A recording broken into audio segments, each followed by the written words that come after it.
श्री वृंदावन धाम के विषय में हम चर्चा कर रहे हैं। और जो कल जो लोग नहीं थे उनके लिए संक्षेप में बता दें कि हमारी ये जो कथा है इसका नाम है ब्रज लीला सप्ताह। ये भागवत कथा सप्ताह से थोड़ा सा भिन्न है, बहुत सारी समानता भी है। ये स्थाननिष्ठ कथा है। स्थाननिष्ठ कथा का अर्थ होता है कि वृंदावन में भगवान के अनंत लीला स्थली है। रूप गोस्वामी अपने ग्रंथ में एक जगह लिखते हैं कि 6600 कोटि लीला स्थलियाँ वृंदावन धाम में हैं। टोटल एरिया 235 स्क्वायर किलोमीटर्स है, लेकिन उसमें लगता है कण कण में लीला स्थली है, यानी कण कण में भगवान की लीलाएं संपन्न हुई हैं। काल के प्रभाव से बहुत सारे स्थान नष्ट होते जाते हैं, नष्ट होते रहते हैं। कुछ लोग अपने व्यावसायिक उद्देश्य के लिए इन ज़मीनों को बेच देते हैं, बिल्डिंग बनाते हैं, घर बनाते हैं, कोठियाँ बनाते हैं। लेकिन वृंदावन धाम का जो 84 कोस का एरिया है, वो हर कण जो है वो लीला स्थली है भगवान की। और जो कुछ स्थान दृश्य रूप में बचे हैं, जो हमें दिखाई पड़ते हैं हमारी नज़रों में, वो स्थान बहुत विशिष्ट हैं। और संतों की कृपा से उन स्थानों का जीर्णोद्धार समय समय पर होते रहता है, जिसके वजह से हम जैसे लोगों को उन स्थानों का दर्शन होते रहता है। बहुत लोग पहुंच नहीं पाते वृंदावन धाम, बहुत कारणों की वजह से। कुछ लोग पहुंच पाते हैं, कुछ लोग नहीं पहुंच पाते हैं। तो वृंदावन धाम इतना दयालु है कि वृंदावन धाम जो लोग उनके पास पहुंच नहीं पाते हैं, उनके पास वो पहुंच जाता है कथा के माध्यम से। तो भागवत में जो है वो अनुक्रमणीय कथा है, और हमारी जो कथा हम करने जा रहे हैं वो स्थाननिष्ठ कथा है, यानी स्थान के आधार पर है। तो हम वृंदावन धाम में, नंदगांव में, बरसाने में, गोवर्धन में एक एक स्थान का दर्शन करते करते आगे जाएंगे। तो कल हमने इन स्थानों का दर्शन कैसे करना चाहिए इसके विषय में थोड़ी चर्चा की, वृंदावन धाम के गौरव के विषय में चर्चा की। आज आपके रिवीजन के लिए वृंदावन धाम में दर्शन करने के लिए कैसे जाना चाहिए इसके विषय में थोड़ा बहुत हम चर्चा करेंगे। सबसे पहले ये बात समझना ज़रूरी है कि श्री वृंदावन धाम में शहर का जो भाव है, इंद्रिय भोग का भाव है, भोग प्रवृत्ति, ऐश्वर्य प्रवृत्ति, रजोगुण, ये सब छोड़कर हमें वृंदावन धाम जाना है। हम यहाँ बैठकर वृंदावन के बहुत सारे स्थानों का इतने बड़े स्क्रीन पर आपको दर्शन कराएंगे। मैं इस कथा के आयोजकों का बहुत हृदय से धन्यवाद देता हूँ, क्योंकि इतनी सुंदर व्यवस्था उन्होंने की है ताकि जो श्रोता सूरत जैसे शहर में बैठे हुए हैं उनको हर तरफ से आराम मिले, कंफर्ट मिले, सुविधा मिले। और प्रसाद की व्यवस्था की है, एसी की व्यवस्था की है, एलईडी स्क्रीन की व्यवस्था की है, साउंड सिस्टम की व्यवस्था की है। ये सब क्यों की है? ताकि आप लोगों को हर तरफ से दृक् श्राव्य यानी कान के माध्यम से और आँखों के माध्यम से श्री वृंदावन धाम का दर्शन प्राप्त हो, श्री वृंदावन धाम की प्रत्यक्ष अनुभूति हो, इसका प्रयास किया गया है। और मैंने भी जितने भी हो सके उतने फ़ोटोग्राफ्स इकट्ठा करके आपके सामने प्रस्तुत करने का प्रयास किया है। इसका उद्देश्य एक ही है कि हम तन मन से, आत्मा से, भावना से, हृदय से श्री वृंदावन धाम में ही रहे, सूरत में ना रहे।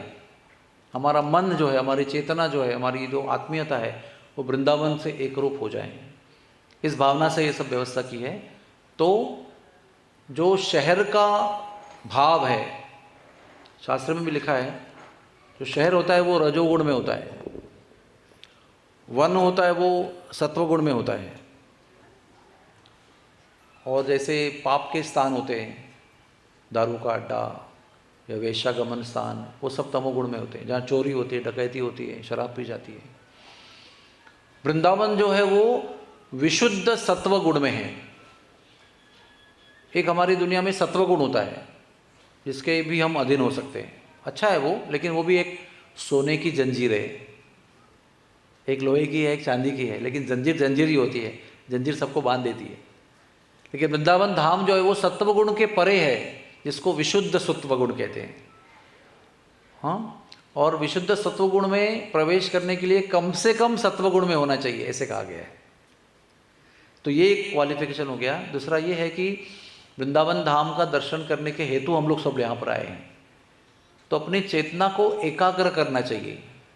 मन में अनेक प्रकार के विकल्प चलते रहते हैं, लेकिन उन विकल्पों को बाजू में रखकर वृंदावन धाम की ओर, अपने श्रवण यंत्र की ओर हम लोगों को अपना ध्यान एकत्रित करना है।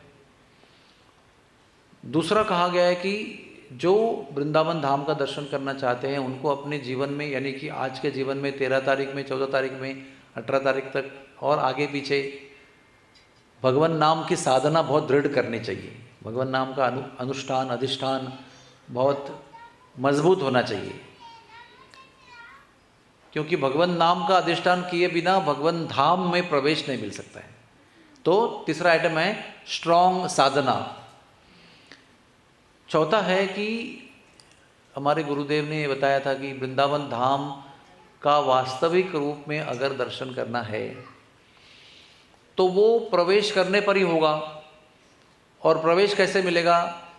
जो वहाँ के अधिष्ठात्री देवता हैं श्रीमती राधा रानी, जब वो प्रवेश देंगी, वो कृपा करेंगी, तो ही हमें वृंदावन में प्रवेश मिलेगा। नहीं तो हमारा शरीर जाएगा और वापस आएगा, आत्मा को प्रवेश नहीं मिलेगा। तो उसके लिए क्या करना चाहिए? वृंदावन धाम में प्रवेश देने के लिए, वृंदावन धाम का आस्वादन करने के लिए, रस का अनुभव करने के लिए श्रीमती राधा रानी की याचना हृदय के अंदर के कोने में करती रहनी चाहिए। You have to keep praying at the bottom of your heart with intense prayer to Radha Rani. तब जाकर हमें वृंदावन धाम में प्रवेश मिलेगा और वृंदावन धाम का जो सार है, जो अनुभूति है, जो रियलाइजेशंस है, वो प्राप्त होंगे। आगे है, वृंदावन धाम में किसी प्रकार का गर्व लेकर हम नहीं जा सकते। वृंदावन धाम नम्रता से ही हम प्राप्त कर सकते हैं। किसी प्रकार का गर्व हो, विद्या का गर्व हो, धन का गर्व हो, पद का गर्व हो, अधिकार का गर्व हो, किसी भी प्रकार का गर्व लेकर वृंदावन में प्रवेश नहीं हो सकता है। जितना व्यक्ति नम्र है उतना वो अधिक प्रवेश कर सकता है और दर्शन कर सकता है। और तीसरी बात है कि वृंदावन धाम में जाना ये हमारे प्रयास का फल नहीं है। It cannot be achieved with our efforts. Vrindavan Dham ये कृपा और कृतज्ञता की भावना से ही हम प्राप्त कर सकते हैं। हमारे कितने भी हम प्रयास करेंगे, हमारी जितनी शक्ति है उस शक्ति को पूर्णता से प्रयोग करके भी हम वृंदावन धाम को प्राप्त नहीं कर सकते। बस प्रयत्न करके यही राधा रानी को हम दिखा सकते हैं कि हमें चाहिए, लेकिन हमारा प्रयास, इस 100 किलो का वजन अगर किसी चींटी को दिया जाए तो चींटी कितना भी प्रयास करे तो कर सकते क्या वो? लेकिन चींटी जब प्रयास करेगी तो देखने वाले लगेगा पूरा प्रयास कर रही है 100%। तो हमारा काम है 100% प्रयास करना, उनका काम है कृपा करना। तो 100% प्रयास करने से क्या होता है? कृपा आकर्षित हो जाती है। आश्रय प्राप्त करने से कृपा मिलती है। जैसे माँ के गोद में बच्चा रहता है, पूर्ण शरणागत रहता है, तो माँ पूरी तरह देखभाल करती है उसको। कि जैसे वो बड़ा हो जाता है तो शरणागति कम कम हो जाती है, वो बच्चा इंडिपेंडेंट हो जाता है, तो वैसे ही माँ का जो देखभाल है वो भी कम कम होते जाता है। उसमें माँ का कोई दोष नहीं है। बालक जो है वो चुनता है कि मुझे अभी शरणागति नहीं चाहिए आपकी, मैं स्वतंत्र होना चाहता हूँ।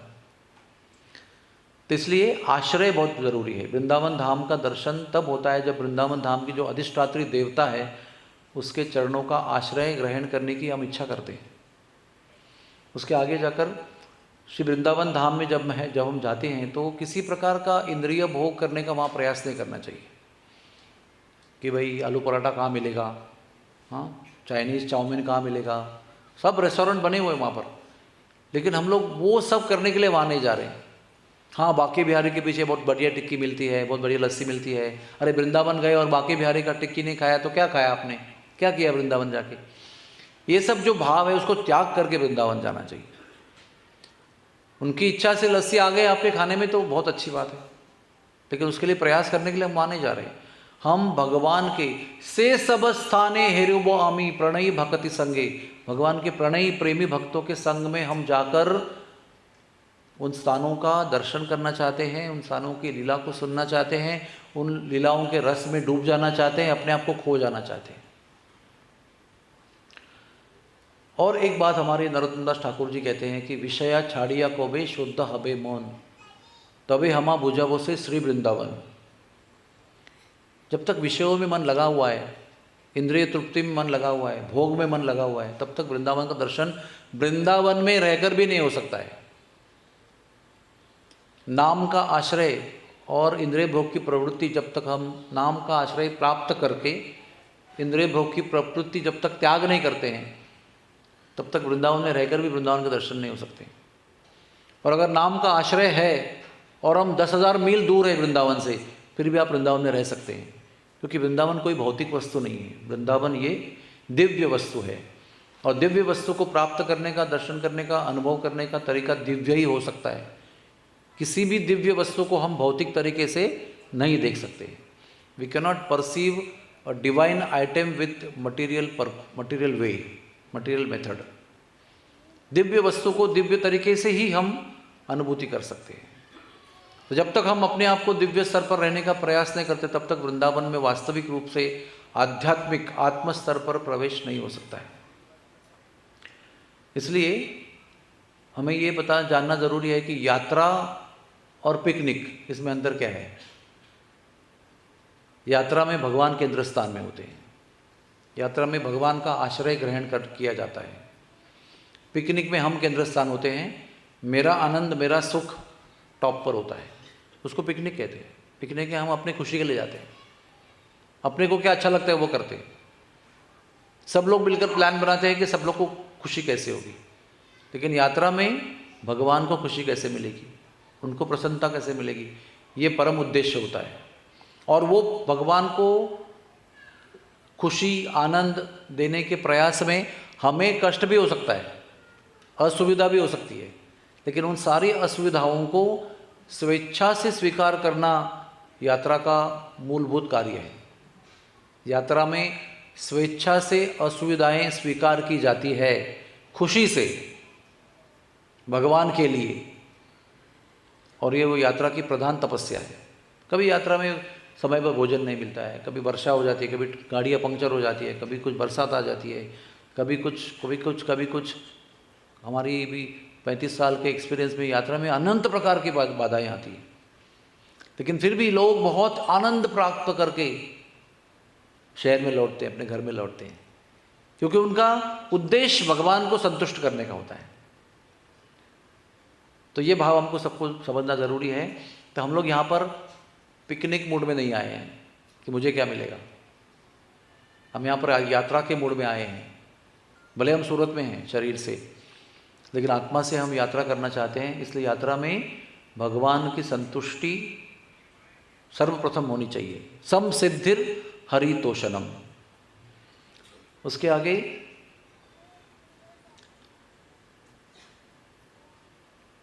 रूप गोस्वामी बताते हैं कि यात्रा का जो लाभ है वो तीव्रता से और जल्दी जल्दी कैसे मिल सकता है। वो है उत्सुकता, ईगरनेस, जिसको कहते हैं संस्कृत में लौल्यम। किसी वस्तु के लिए हम लालायित रहते हैं तो उसको लौल्य कहते हैं। जब हम उस वस्तु के लिए लालायित हैं, उत्सुक हैं, तो बहुत जल्द हमें वृंदावन दर्शन देगा। तो मैं आप सबके लिए प्रार्थना करता हूँ, मेरे लिए भी प्रार्थना करता हूँ कि इस यात्रा के भाव में हम सब रहें और राधा रानी और ठाकुर जी हम सबको अपने अपने धामों के अनंत स्थलों का दर्शन कराएं। और एक बार हम यात्रा करके लौट रहे थे, यात्रा का लास्ट दिन था, उस यात्रा का आयोजक मैं था और कई सैकड़ों लोग आए थे, बहुत सारी बसें चल रही थी और लास्ट डे हम लौट कर आ रहे थे। तो मेरे गुरुदेव परम पूज्य राधानाथ स्वामी महाराज अपनी गाड़ी छोड़कर मेरे बस में आए, वो मेरे बाजू में आके बैठ गए और मुझे पूछा कैसे रही यात्रा, हाउ इज़ योर एक्सपीरियंस। तो मैंने कहा महाराज हमारे यात्री लोग जो है ना वो बहुत ढीले हैं, वो बहुत धीरे धीरे चलते हैं। हमने कितनी स्थानों का प्लान किया था, लेकिन यात्री लोग इतने स्लो चलते हैं कि हर रोज़ दो तीन स्नान कैंसिल करने पड़े। काश अगर ये सब लोग चुस्त होते, जल्द से जल्द चलते, जल्दी बस से उतरते, जल्दी बस में बैठ जाते, टाइम पास ना करते, तो कितनी स्थानों का दर्शन जो हमने प्लानिंग किया था वो हो जाता। तो गुरु महाराज एकदम गंभीर हो गए। हाँ, ऐसा लग रहा था कि उनको अच्छा नहीं लगा जो मैंने कहा। तो मैं एक आयोजक के भाव से उनको सब बता रहा था। तो उन्होंने कहा, एक जीवन भर के लिए एक श्रेष्ठ अनुभूति वाला बात उन्होंने मुझे बताई, श्रेष्ठ अनुभूति वाली बात, कि वृंदावन धाम जो है वो भगवान का घर है। और किसी के घर हम जब जाते हैं ना, तो वो घर के जो मालिक होते हैं वो तय करते हैं कि आपको कहाँ रहना है, आपको किस कमरे में सोना है, किस बाथरूम में स्नान करना है, क्या भोजन खाना है, किस वक्त देना है, वो सब वो तय करते हैं। तो हम किसी के घर अगर मेहमान के रूप में जाते हैं तो डिमांड नहीं करते हैं वो आपका बेडरूम खाली कर दो, मैं वहाँ पर रहना चाहता हूँ, ऐसा नहीं कह सकते। जो कहते हैं कि प्रभु जी आपका ये रूम है, आप वहीं रहना है। उसी प्रकार से हम भगवान के धाम जा रहे हैं उनके घर को भेंट देने के लिए, तो उनके घर में क्या क्या दिखाना है उनको, ये उनके हाथ में है। कौन सा कमरा दिखाना है, कौन सा नहीं दिखाना है, ये उनके हाथ में है। और हमें एक मेहमान की तरह जाते समय ये भाव पे मन में रखना चाहिए कि हम डिमांड नहीं कर सकते हैं, हमें केवल कृतज्ञ रहना है। We have to be only grateful कि आपने इतना स्थान हमको दिखाया है, बहुत धन्यवाद। यात्रा कमेटी योजना बनाती है क्या क्या दिखाना है, लेकिन भगवान तय करते हैं इसमें से टिक किसको देना है। हम प्रपोजल देते हैं, भगवान आपके आज के दिन में 15 स्थान आपके देखना है हमको, तो भगवान उसमें से 5 स्थान पर टिक करते हैं और बाकी स्थान में कुछ ना कुछ गड़बड़ होता है और दर्शन नहीं बंद होता है, बंद हो जाता है, बारिश आते है, रास्ता में ट्रैफिक जाम होता है तो कैंसिल करना पड़ता है। ये भाव जो है इसको कहते हैं कृष्ण भावना। कृष्ण भावना का मतलब क्या है, जो कृष्ण सोच रहे हैं वैसे सोचना। पूरा जिंदगी हम अपने बारे में ही अपने विचार से सोचते आ रहे हैं, सेल्फ कॉन्शियसनेस, स्व केंद्रित भावना। कृष्ण भावना का अंतर यही है कि जैसा कृष्ण सोचते हैं वैसे सोचने का प्रैक्टिस करना, इसी को भक्ति कहते हैं। जिस प्रकार से कृष्ण देखते हैं वैसे देखने का अभ्यास करना, उसको कृष्ण भावना कहते हैं। पूरा हमारा जो प्रयास है, 4 नियम पालन करना, 16 माला जप करना, ग्रंथ पढ़ना, प्रवचन सुनना, यात्रा करना, वैष्णवों की सेवा करना, मंदिरों में सेवा करना, भक्तों की सेवा करना, ये सबका उद्देश्य यही है, ये सीखने के लिए कि हम कैसे कृष्ण कैसे सोच रहे हैं वैसे सोचें, वो कैसे देख रहे हैं वैसे देखने को सीखें, तो हमारा जीवन सफल हो जाता है। कितने हद तक हम ये कर चुके हैं उतने हम कृष्ण भावना भावित हैं, और कृष्ण हद तक हम नहीं अब तक किया है उतना हमारा काम बाकी है। हो सकता है इस जन्म में हो जाएगा, हो सकता है और जन्म लेने पड़ेंगे। लेकिन जब तक कृष्ण से हमारी विचारधारा एक रूप नहीं होती है, हमारी सोच कृष्ण के सोच से 100% एक रूप नहीं होती है, तब तक हम इस दुनिया के बेड़े से पार करके भगवत धाम नहीं पहुंच सकते। और यात्रा का ये भी उद्देश्य यह है कि और अधिक हम शुद्ध हो जाएं और भगवान की विचारधारा से एक रूप हो जाए। भगवान से एक रूप नहीं होना है, भगवान की विचारधारा से एक रूप होना है। और फिर वृंदावन धाम में, जैसे हम यहाँ पर बैठकर वृंदावन धाम में जाने वाले हैं, हमको पता होना चाहिए कि हर एक क्षण जो है वो बहुत पवित्र है, बहुत महत्वपूर्ण है, बहुत मूल्यवान है। और कण कण और क्षण क्षण में हमें कृष्ण के विषय में जो अमृत है उसका आस्वादन करने के लिए आतुर रहना चाहिए। जैसे कोई प्यासा होता है ना, जो बहुत दूर से चल के आ रहा है, उसको पानी नहीं मिला है 8 घंटे के लिए, तो एक एक बूंद उसके लिए बहुत मूल्यवान होती है। वैसा घटाघट पीते समय कुछ जल नीचे नहीं गिराएगा, धीरे धीरे पिएगा और पूरा पिएगा, क्योंकि उसको पता है कि मुझे कम से कम 1 लीटर पानी की ज़रूरत है, अभी हाथ में एक ही गिलास है मेरे, मैं कोई भी बूंद उस पर खो नहीं सकता। जब ऐसे हम आतुर रहते हैं और हर क्षण का और हर कण का मूल्य जानते हैं, तो कृष्ण हमारे हो जाते हैं। कृष्ण सदैव आतुर रहते हैं हमारे होने के लिए, लेकिन हम उनको अपना बनाने के लिए आतुर नहीं रहते। हमारा मन बटा हुआ है, कुछ उनके लिए है, कुछ बाहर के लिए भी है। लेकिन जब हमारा मन पूर्णतः आतुर हो जाता है और हम हर क्षण का मूल्य समझते हैं, तो श्री कृष्ण कहीं दूर नहीं है, वो हमारे ही अंदर है, वो प्रकट होने के लिए आतुर हैं। हमसे ज़्यादा जितना हम समझते हैं कृष्ण के लिए आतुर हैं, उससे हजारों करोड़ों गुना कृष्ण हमारे लिए आतुर हैं। हरे कृष्णा। तो कल हमने कुछ हद तक दर्शन किए वृंदावन का जो अविभाज्य अंग है। पेड़ है वृंदावन के, मयूर है, गाय है, वृंदावन की रज है, मोर है, ये सब वृंदावन के अविभाज्य अंग हैं। और एक हमने कल बताया नहीं था, वो है रज वृंदावन की, जिसमें कृष्ण का स्पर्श होता है चरणों का, राधा रानी के चरणों का स्पर्श होता है। और भक्ति के जो रहस्यमय तत्व हैं वो सब उसके अंदर छुपे हुए हैं। जो उस रज का आश्रय लेता है उसे वृंदावन के रसों का जो अमूल्य और रहस्यमय तत्व है वो सब समझ में आता है।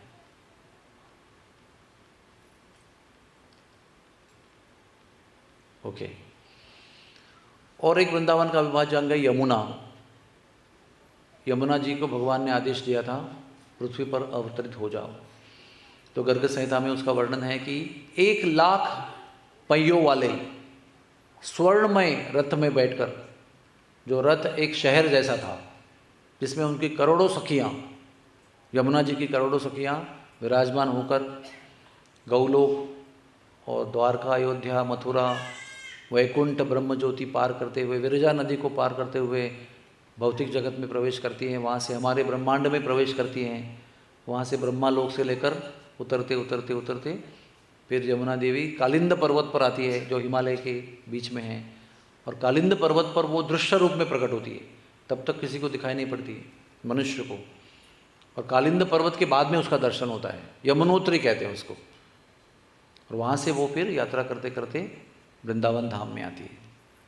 अब यमुना जी का देखिए कितना सुंदर दर्शन है। ऐसे कहते हैं आप सब लोग केवल वो स्क्रीन पर अपना आंखें जमाए रखिए और कान हमारे यहाँ पर रखिए। ये यमुना जो है इसका इतना महत्व है कि इसको केवल आप स्मरण भी करेंगे तो भी कृष्ण प्रेम की जागृति हो सकती है।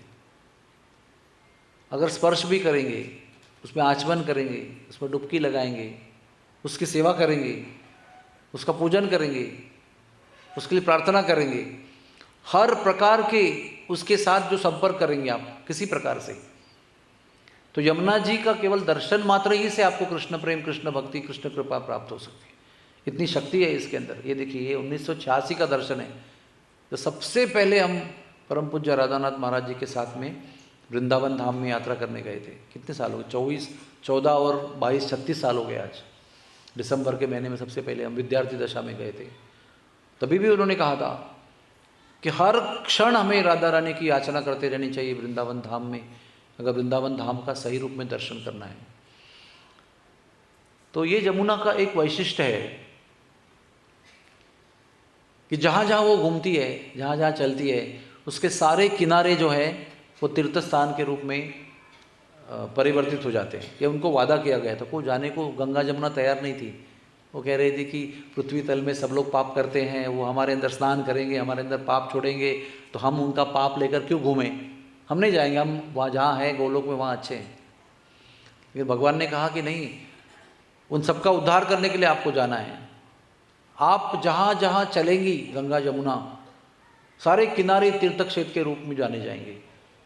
और भी उनको एक प्रलोभन दिया उन्होंने, वास्तविक रूप में, मैनिपुलेशन नहीं किया, कि आपके अंदर संत लोग भी स्नान करेंगे और संतों का स्नान करने के पश्चात जो जो पाप लोगों के द्वारा आपके अंदर आ गए हैं वो सब नष्ट हो जाएंगे और संतों का संग मिलेगा आपको। तो संतों के संग से लालायित होकर यमुना जी गंगा जी पे तैयार हो गई। तो कालिंद पर्वत से वृंदावन में आने तक बहुत सारे किलोमीटर हैं। दिल्ली से ही 150 किलोमीटर है। और कालिंद पर्वत तो हिमालय में और दिल्ली पृथ्वी तल मतलब ग्राउंड लेवल पे है। सारे स्थानों में वो पापों का हरण कर लेती है। अघनाशिनी कहा गया उसको। लेकिन जिस क्षण और जिस जगह पर यमुना देवी वृंदावन में प्रवेश करती है, वहाँ से वो पाप के साथ पुण्य को भी नष्ट करती है। तो हम कहें कि और ये जाना क्यों है उसके अंदर, हमको तो पुण्य चाहिए। हाँ, तो ये बहुत बड़ा विषय है। मैं आपको संक्षेप में बताना चाहता हूँ कि वृंदावन में जब यमुना देवी प्रवेश करती है तो वृंदावन में यमुना देवी के दर्शन, स्पर्श, स्मरण, स्नान, आचमन करने से पाप भी नष्ट होते हैं, पुण्य भी नष्ट होते हैं और साथ साथ प्रेमा भक्ति भी प्राप्त होती है। केवल छीनते नहीं, वो देती है, जब कुछ लेती है तो कुछ देती भी है। तो संक्षेप में आपको बताना चाहता हूँ कि पाप और पुण्य में पाप अच्छा है, क्योंकि पाप जब होता है, पाप को करना नहीं चाहिए, लेकिन जब हम करते हैं अनजाने में, जाने जानबूझकर करते हैं, तो एक उसका फल मिलता है दर्द के रूप में, दुख के रूप में और कष्ट के रूप में। जब दुख दर्द कष्ट होता है तो हम भगवान को याद आसानी से कर सकते हैं। लेकिन जब हम पुण्य करते हैं प्रयत्नपूर्वक, तो उसका फल है सुख, जो कभी यहाँ पर मिलता है, कभी स्वर्ग में मिल सकता है। इतना सुख मिलेगा कि हम भगवान को ही भूल जाएंगे। कोई भी सुख में भगवान को याद नहीं करता। सुख में दुख में सिमरण करे, सुख में करे न कोई। जो सुख में सिमरण करे उसे दुख काहे को होए, ऐसा कबीर जी ने कहा है। कल का दिन जो है वो कबीर जी का जन्मदिन है, ज्येष्ठ पूर्णिमा। हाँ, ये आज जानकारी आपको बता रहा हूँ मैं। तो सुख पुण्य का फल है, और पुण्य जो सुख देता है वो भगवान की विस्मृति करा देता है, भगवान को भुला देता है। इसलिए संतों की दृष्टि से, हमारी दृष्टि से नहीं, संतों की दृष्टि से पाप अच्छा पुण्य से, क्योंकि पुण्य हमें स्वर्ग में भेजता है और इतना भोग में डुबा देता है कि भगवान को कुछ याद नहीं आती। और संतों की दृष्टि से जो भगवान की स्मृति दिलाता है वो हर कीमत पर अच्छा है। अगर दुर्घटना होती है आपके जीवन में और भगवान की याद आती है तो दुर्घटना भी अच्छी है। ये संतों की दृष्टि है। तो भगवान की दृष्टि के साथ में संतों की दृष्टि से भी एक रूप होना, ये भी कृष्ण भावनामृत का एक रहस्य है। One of the purposes of becoming Krishna conscious is to understand the mentality of sadhus and also of Krishna. तो यमुना जी का दर्शन है, ये बड़े ही प्रेम से वृंदावन धाम में जाती है। और वृंदावन धाम में यमुना किनारे में जिसका देहांत होता है वो कभी भी लौटकर इस दुनिया में नहीं आता है। यमुना जी का और एक कहानी है, जो सूर्यदेव और सूर्यदेव की पत्नी छाया देवी के माध्यम से उनका जन्म हुआ है। तो छाया देवी सूर्यदेव के तेज से बड़ी प्रभावित थी। हाँ, अभी देखो, आपका समझो किसी लड़के का बहुत ही बड़े व्यक्ति से शादी होती है तो थोड़ा टेंशन आता है ना उसको कि भाई इतने बड़े व्यक्ति से मैं पत्नी के रूप में कैसे रहूं। तो ये तो सूर्य देवता हैं, वो 5 प्रमुख जो देवता है ना उसमें से एक है सूर्य देवता। सूर्य नारायण, साक्षात नारायण जैसे ही माना गया उनको। उनका दर्शन करना ये नारायण के दर्शन करने जैसा ही माना गया है, क्योंकि हम उनके प्रत्यक्ष दर्शन करने के योग्य नहीं नारायण के, लेकिन सूर्य नारायण को देखकर हम कृष्ण भगवान का दर्शन का अनुभव कर सकते हैं, शास्त्र में लिखा है। तो इतना तेज था उनके अंदर। तो पहली बार जब उनका संबंध हुआ तो छाया देवी बहुत ज़्यादा, क्या कहते हैं, डरी हुई थी, एक प्रकार के टेंशन में थी वो, कैसे होगा कैसे होगा। तो सूर्य देवता कहते हैं कि इस संबंध के द्वारा जो पुत्र होगा वो सब दुनिया को भय देगा, विश्व के सभी जीव उससे भयभीत रहेंगे, और वो है यमराज। तो शायद देव को बड़ा दुख हुआ कि मैंने ऐसा नहीं करना चाहिए था, क्योंकि मेरे भावना की वजह से वही भावना प्रकट करने वाला पुत्र जन्म हो गया। तो अगली बार मन की अच्छी तैयारी की, अगली बार जब संबंध हुआ तो बड़े आनंद से हुआ, प्रेम से हुआ, बिना भय के हुआ। तो सूर्यदेव ने कहा अभी आपको पुत्री प्राप्त होगी, और वो पुत्री नदी रूप होगी, और इस नदी रूप पुत्री के जल में जो भी स्नान करेगा वो बड़े भैया के भय से मुक्त हो जाएगा। इस तरह से यम और यमी ऐसे कहा गया उनको, यमराज जी और यमुना जी। यमुना जी यम के भय से जीव को मुक्त करती है। यमुना जी ने भी अपने भैया से ये प्रार्थना की है कि आप तो बड़े भयंकर हो, आप सबको दंड देते रहते हो। यमराज की सेवा ही बहुत विशिष्ट सेवा है, परम भक्त है भगवान के, महाभागवत भक्त हैं। लेकिन किसी को तो पुलिस बनना पड़ता है ना, किसी को तो जज बनना पड़ता है, किसी को वकील बनना पड़ता है, किसी को सिपाही बनना पड़ता है, CID बनना पड़ता है। ये वो एक भी बहुत महत्वपूर्ण सेवा है। किसी को जेलर बनना पड़ता है, क्या करें, it's not most wanted service but somebody has to do it. तो भगवान के लिए यमराज वो सेवा करते हैं, लेकिन बड़े परम भक्त हैं भगवान के। तो यमुना जी ने प्रार्थना की है कि मैं चाहती हूँ कि आप सब जीवों को माफ़ कर दो। भैया दूज के दिन उन्होंने अपने भैया से मांगी, ये मांग की थी। तो उन्होंने कहा भैया दूज का दिन है तो मैं आपकी इच्छा पूरी करता हूँ, जो भी आपके जल में वृंदावन धाम में स्नान करेगा उसे मेरा कभी भी दर्शन नहीं होगा, कभी भी दर्शन नहीं होगा। इसलिए वृंदावन धाम में यमुना जी का स्मरण, दर्शन, आचमन, स्नान करना बहुत महत्वपूर्ण है। देखिए कितना सुंदर दर्शन है। हाँ, आज अगर कलयुग के 2022 साल में इतना सुंदर दर्शन है तो भगवान के समय पर तो कैसा दर्शन होगा। उसमें कमल खिला करते थे, उसके ऊपर जो बाष्प हुआ करता था, वो बाष्प जो है वो कमल के ऊपर जो सुगंधित पुकेसर हुआ करते थे उसको लेकर बहता था। हवा, वायु, मंद, शीतल और सुगंधित, ये वायु जो है वो यमुना जी के ऊपर से निकलता था और कृष्ण राधा रानी गोपियों के त्वचाओं को सुख देता था। हम लोग कल्पना ही कर सकते हैं। वृंदावन रम्य स्थान, दिव्य वृंदा, दिव्य चिंतामणि धाम, रतन मंदिर मनोहर।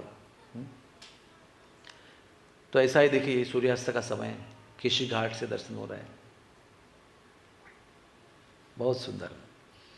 तो इसमें भगवान नौका विहार भी करते हैं, इसमें जल क्रीड़ा भी करते हैं, अपने ग्वाल बालों के साथ खेलते हैं, गैयाओं के साथ खेलते हैं, गोपियों के साथ खेलते हैं, दिन में खेलते हैं, रात में खेलते हैं, कार्तिक मास में खेलते हैं। यमुना जी का इतना भाग्य है कि यमुना जी के अंदर सबसे पहले जन्म लेते ही भगवान कूद पड़े वसुदेव के टोकरी से, है ना। यमुना जी को तत्क्षण जन्म लेते ही चरणामृत बना दिया उन्होंने, एक क्षण के अंदर। वैसे ही बाहर आए वसुदेव तो यमुना जी उछल रही थी, तो भगवान ने जानबूझ कर छलांग लगाई। एक जगह लिखा है कि उनके पैरों का स्पर्श हुआ, फिर भी चरणामृत बना, गिर गए तो भी चरणामृत बना, अभिषेक हुआ उनका पूर्ण। तो यमुना जी ने रास्ता दिया और उसके बाद अनंत बार भगवान ने छलांग लगाई है। तो यमुना जी ऐसा संपृक्त चरणामृत जल है भगवान का, जिसका आचमन करने से भगवान के चरणों की रज भी आपको प्राप्त होती है। और ये यमुना जी का किनारा है जिसको परिक्रमा पाथ कहते हैं, परिक्रमा मार्ग। और यमुना जी की विशेषता है कि जैसे हमारी आँख है और हम आँखों को काजल लगाते हैं, तो काजल कैसा रहता है, उसके रेख रहता है, रेख, वो रेख के रूप में काजल अपनी आँखों को चारों ओर से घेर लेता है ना। आँख के अंदर नहीं घुसता है काजल कभी भी, वो आँखों को बॉर्डर से घेर लेता है। वो सही रूप में काजल लगाने का तरीका वही है। वैसे ही एक तरफ से यमुना जी प्रवेश करती है, पूरे वृंदावन को परिक्रमा करके बाहर निकलती है। जैसे वृंदावन अगर आँख है तो यमुना जी काजल है, और वो भी है भी सांवले रंग की, तो वो पूरे वृंदावन को परिक्रमा करके बाहर निकलती है। अभी आगे चलते हैं, हम सबसे पहला स्थान दर्शन करेंगे, वो है कृष्ण बलराम मंदिर, हमारा इष्ट स्थान, हमारे गुरुदेव प्रभुपाद जी का स्थान। प्रभुपाद जी ने रमण रीति इस नाम की जगह पर जमीन ली 1971 में, और उस समय उसमें जंगल हुआ करता था, शेर, हाथी, भालू, सिंह वहाँ आते थे। और वृंदावन से राधा कुंड आज भी 28 किलोमीटर है। जब प्रभुपाद ने जमीन ली थी उस समय पर भी वृंदावन से राधा कुंड के रास्ते पर 28 किलोमीटर तक इतनी सघन वृक्षावली थी कि सूरज की किरण भी जमीन पर नहीं गिरती थी, दिन में भी अंधेरा रहा करता था। इतनी वृक्ष एक दूसरे से मिले हुए थे, इतने ऊंचे ऊंचे सघन वृक्ष, पूरा जंगल था। आज तो पूरा रास्ता, हाईवे, फ्लाईओवर सब बन गया है। तो वहाँ पर लोगों ने बोला उनको, आप क्यों जगह ले रहे हैं, इस शहर की जगह पर कौन आएगा दर्शन करने के लिए जंगल में कौन जाएगा। बांके बिहारी जी जंगल में थे उस समय, राधा वल्लभ जी भी जंगल में थे, रासस्थली बंसीवट भी जंगल में थी, कृष्ण के समय पर भी और अभी भी यथावकाश डेवलपमेंट हुआ और रमण रेती एक महत्वपूर्ण स्थान बना। रमण रेती वो स्थान है, दो रमण रेतियाँ हैं, एक गोकुल में है, एक वृंदावन में है। रमण रेती का अर्थ क्या है, रमण यानी आनंद लेना, और रेती यानी रेती। जिस रेती में कृष्ण बलराम खेल खेलते हैं, क्रीड़ा करते हैं और आनंद लेते हैं, उसको रमण रेती कहते हैं। तो प्रभुपाद जी ने जो मंदिर बनाया है कृष्ण बलराम का, वो रमण रेती है, जहाँ पर कृष्ण बलराम खेलते हैं। और आज भी शास्त्र में लिखा है कि जहाँ वहाँ पर जो भी अपना शरीर त्यागता है, कृष्ण भगवान अपना खेल छोड़कर उसको आके गले लगाते थे, आलिंगन देते हैं, अपना बना लेते। इतना प्रिय स्थान है। और प्रभुपाद जी जब मंदिर बनाए उन्होंने रमन रेती में, तो अपने मंदिर से रोज़ मॉर्निंग वॉक में वो रमन रेती में घूमा करते थे। एवरी मॉर्निंग जप करने के लिए घूमते थे। तो ये ऊपर से दृश्य है कृष्ण बलराम मंदिर का। फिर ये देखिए उसका शिखर है, ये मंदिर बनाए प्रभुपाद जी की ने 3 मंदिर अपने खुद के निर्देश से और अपने खुद के धन से बनाया। एक मुंबई का जुहू का मंदिर, जिसके विषय में गिरिराज महाराज ने बहुत सुंदर किताब लिखी है, I will build your temple. बहुत सुंदर, बहुत ही सुंदर ग्रंथ है वो, आपको सबको ज़रूर पढ़ना चाहिए। उसके अंदर कितने परिश्रम से, जुहू की जगह भी जंगल थी, मायापुर की जगह भी जंगल थी, वृंदावन की रमन रेती भी जंगल था, जिस समय प्रभुपाद जी ने ये सब जगह ली। उनकी दूरदृष्टि थी, भविष्य में क्या होगा उनको दिखाई पड़ रहा था, ये लोगों से मना करने के बाद भी जमीन लिया उन्होंने। तो कहने का तात्पर्य यह है कि प्रभुपाद जी ने अपने धन से, अपने निर्देश में, अपने गाइडेंस में, प्रत्यक्ष गाइडेंस में जुहू का मंदिर बनाया, वृंदावन का मंदिर बनाया और मायापुर का मंदिर बनाया। बाकी सारे मंदिर जो है उनके भक्तों ने बनाए, उन्होंने खाली उनको कृपा दिया बस। तो ये मंदिर जो है बनने बनाने के बाद में इसका दर्शन है। ये बहुत सुंदर मंदिर बनाया है। और प्रभुपाद चाहते थे कि जो देश विदेश के भक्त हैं वो सब लोग वृंदावन में आए, उनके लिए सुविधाजनक रहने की व्यवस्था हो, प्रसाद की व्यवस्था हो और ले जाने की व्यवस्था हो, स्थानों के दर्शन करने के लिए कथा बताने वाले व्यक्ति हो, उनको एक बहुत सुंदर भगवान के घर को भेंट देने का दिव्य अनुभव प्राप्त हो।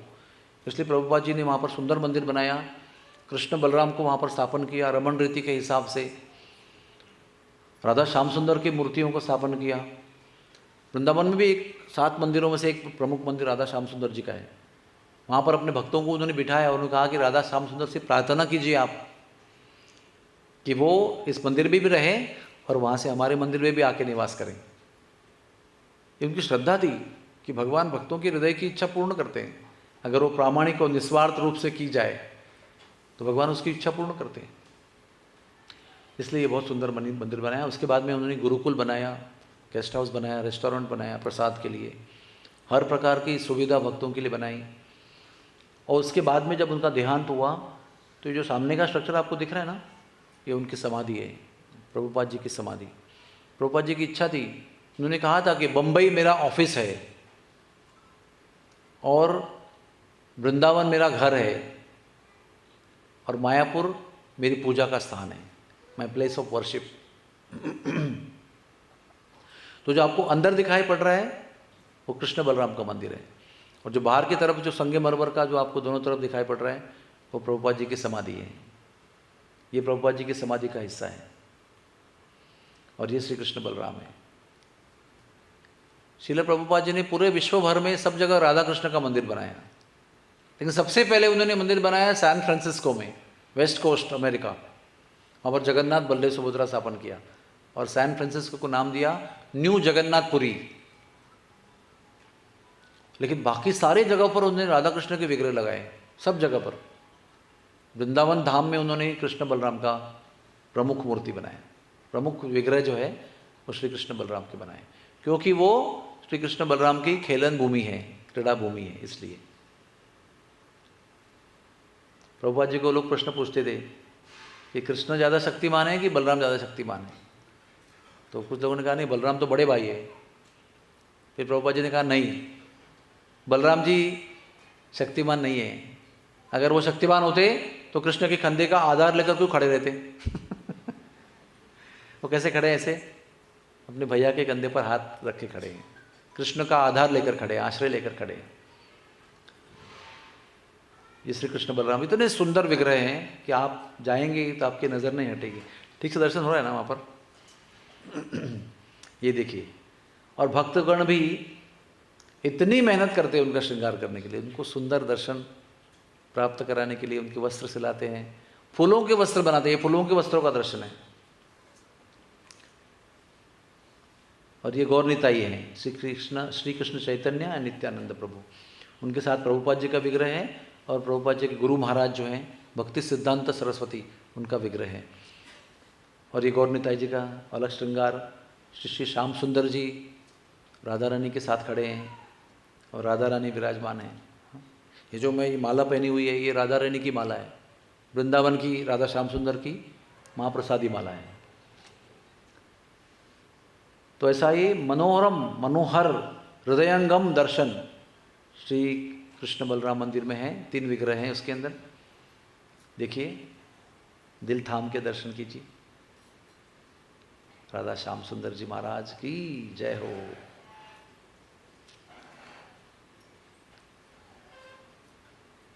और मन याद करो, मन याद करो राधा रानी के चरण, महारानी के चरण। देखिए, ये कृष्ण के भी सर्वस्व हैं। कृष्ण भी इन चरणों का आश्रय लेते हैं और हमें भी इन चरणों का आश्रय लेना चाहिए। तो ऐसे राधा रानी के चरण कमल जो भक्तों के सर्वस्व हैं, इन चरणों का आश्रय प्राप्त करने से हर प्रकार की बाधा नष्ट हो जाती है। राधा के चरणों का आश्रय प्राप्त करने से जीवन की हर बाधा नष्ट हो जाती है और कृष्ण हमारे पीछे पीछे दौड़ कर आते हैं। तू सिमरन कर, सिमरन कर, तू सिमरन कर राधे, राधे तेरे कष्ट सभी मिट जाएंगे, तेरे कष्ट सभी मिट जाएंगे। राधा के पीछे कृष्ण स्वयं, राधा के पीछे कृष्ण स्वयं तेरे द्वार पे दौड़े आएंगे, तेरे द्वार पे दौड़े आएंगे। तू सिमरन कर राधे, राधे तेरे कष्ट सभी मिट जाएंगे। 3 चरणों पर ध्यान कीजिए। श्रीमती राधा रानी बड़ी दयालु हैं, सबको सहारा देती है। लाडली तेरे दरबार में दुख दर्द मिटाए जाते हैं, लाडली अद्भुत नज़ारा तेरे बरसाने में है, बेसहारों का सहारा तेरे बरसाने में है। ये दर्शन केवल गोपाष्टमी के दिन होते हैं, जिस दिन कृष्ण भगवान बड़े गायों का जिम्मेदारी नहीं स्वीकार किए, जिस दिन बालकों की जब देखभाल कर रहे थे 1 साल की उम्र से 5 साल की उम्र तक, तब उनका नाम था वत्सपाल। तो बड़ी गायों ने बड़ी ज़िद की कि हमें भी कृष्ण के साथ जाना है। तब कृष्ण छोटे थे, लेकिन जब 5 साल के हुए तो कार्तिक वद्य अष्टमी के दिन शांडिल्य मुनि के अनुसार उनको बड़ी गायों का जिम्मेदारी दिया गया। तो जब भगवान बड़ी गायों को लेकर निकले तो राधा रानी को रहा नहीं गया। राधा रानी अपनी गोपियों को लेकर चलो हम भी चलेंगे। सब लोग ने फेटा पहना, धोती पहनी और गोप का क्या कहते हैं भेष स्वीकार किया, ताकि किसी को समझ में नहीं आया कि लड़कियां जा रही हैं। और वो जो धोती पहने हुई तो ऐसे ऊपर उठाकर सब लोग भागे अपने घर से कृष्ण के पीछे पीछे। तब उनके चरणों के दर्शन हुए। उसी भाव से गोपाष्टमी के दिन राधा रानी के चरणों का दर्शन किया जाता है। बाकी वर्ष भर उनका चरण जो है वो बंद रहते हैं। और दूसरा स्थान है श्री वृंदावन मंदिर में, इस्कॉन के मंदिर में देखने जैसा, वो प्रभुपाद जी का घर है। प्रभुपाद जी रेसिडेंशियल क्वार्टर्स, जिसमें प्रभुपाद जी ने निवास किया और उन्होंने वहाँ पर ग्रंथ का लेखन भी किया, वहाँ पर बहुत लोगों से मुलाकात भी की, वहाँ पर शयन भी किया, भोजन भी बनाया गया। उनकी बहुत सारी वस्तुओं का म्यूज़ियम वहाँ पर बना के रखा है। इतना पवित्र स्थान है। मैं जब गया था 1986 में सबसे पहली बार, तो सबसे अधिक मेरे दिल को, हृदय को खींचने वाला स्थान जो था वो प्रभुपाद जी का घर था। वहाँ का जो घन गंभीर वातावरण, प्रभुपाद जी की 3-4 वहाँ पर विग्रह रखे हुए हैं, जिस प्रकार से प्रभुपाद जी बैठे, आपको लगेगा वहीं है अभी भी। और आज भी 36 साल के बाद जब भी जाता हूँ तभी भी प्रभुपाद जी के उपस्थिति का वहाँ पर अनुभव होता है। वहाँ की सुगंध, वहाँ की जो दिव्यता, वहाँ की गंभीरता, वहाँ की डेप्थ, वहाँ की गहराई वातावरण की, वो सब कहने की बात नहीं है, वो अनुभव करने की बात है। आज भी प्रभुपाद जी वहाँ निवास करते हैं और प्रभुपाद जी के उपस्थिति का अनुभव हृदय में होता है। ये प्रभुपाद जी का बैठक है। और देखिए प्रभुपाद जी भक्तों से मिल रहे हैं, प्रभुपाद जी की लाल एम्बेसडर गाड़ी जिससे वो यात्रा करते थे, प्रभुपाद जी का पालकी देख रहे हैं आप, दूसरी तरफ दिख रही है, प्रभुपाद जी भक्तों से बात कर रहे हैं, प्रभुपाद जी जप कर रहे हैं। और यही वो स्थान है जहाँ पर प्रभुपाद जी ने अपना शरीर त्याग दिया। अपनी उम्र के 81 उम्र के साल में श्रील प्रभुपाद जी ने अपना देह छोड़ा उसी जगह पर। उन्होंने 3 महीने तक कुछ जल ग्रहण नहीं किया, कुछ नहीं किया, और अपने अंतिम क्षण तक श्रील प्रभुपाद जी श्रीमद् भागवत का इंग्लिश में अनुवाद कर रहे थे। दशम स्कंद के 14वें अध्याय तक, ब्रह्म सम्मोहन लीला तक उन्होंने डिक्टाफोन में अनुवाद किया। उनका शरीर इतना जर्जर हो चुका था कि उनकी भवें भी लोगों को उठानी पड़ती थी। प्रभुपाद जी देखो कौन आया है, तो उनकी भवें ऐसे उठाते थे दिखाने के लिए, फिर भवें अपने आप गिर जाती थी, पलके गिर जाती थी, इतने वो जर्जर हो गए थे, हाथ भी उनको उठता नहीं था। ऐसी अवस्था में भी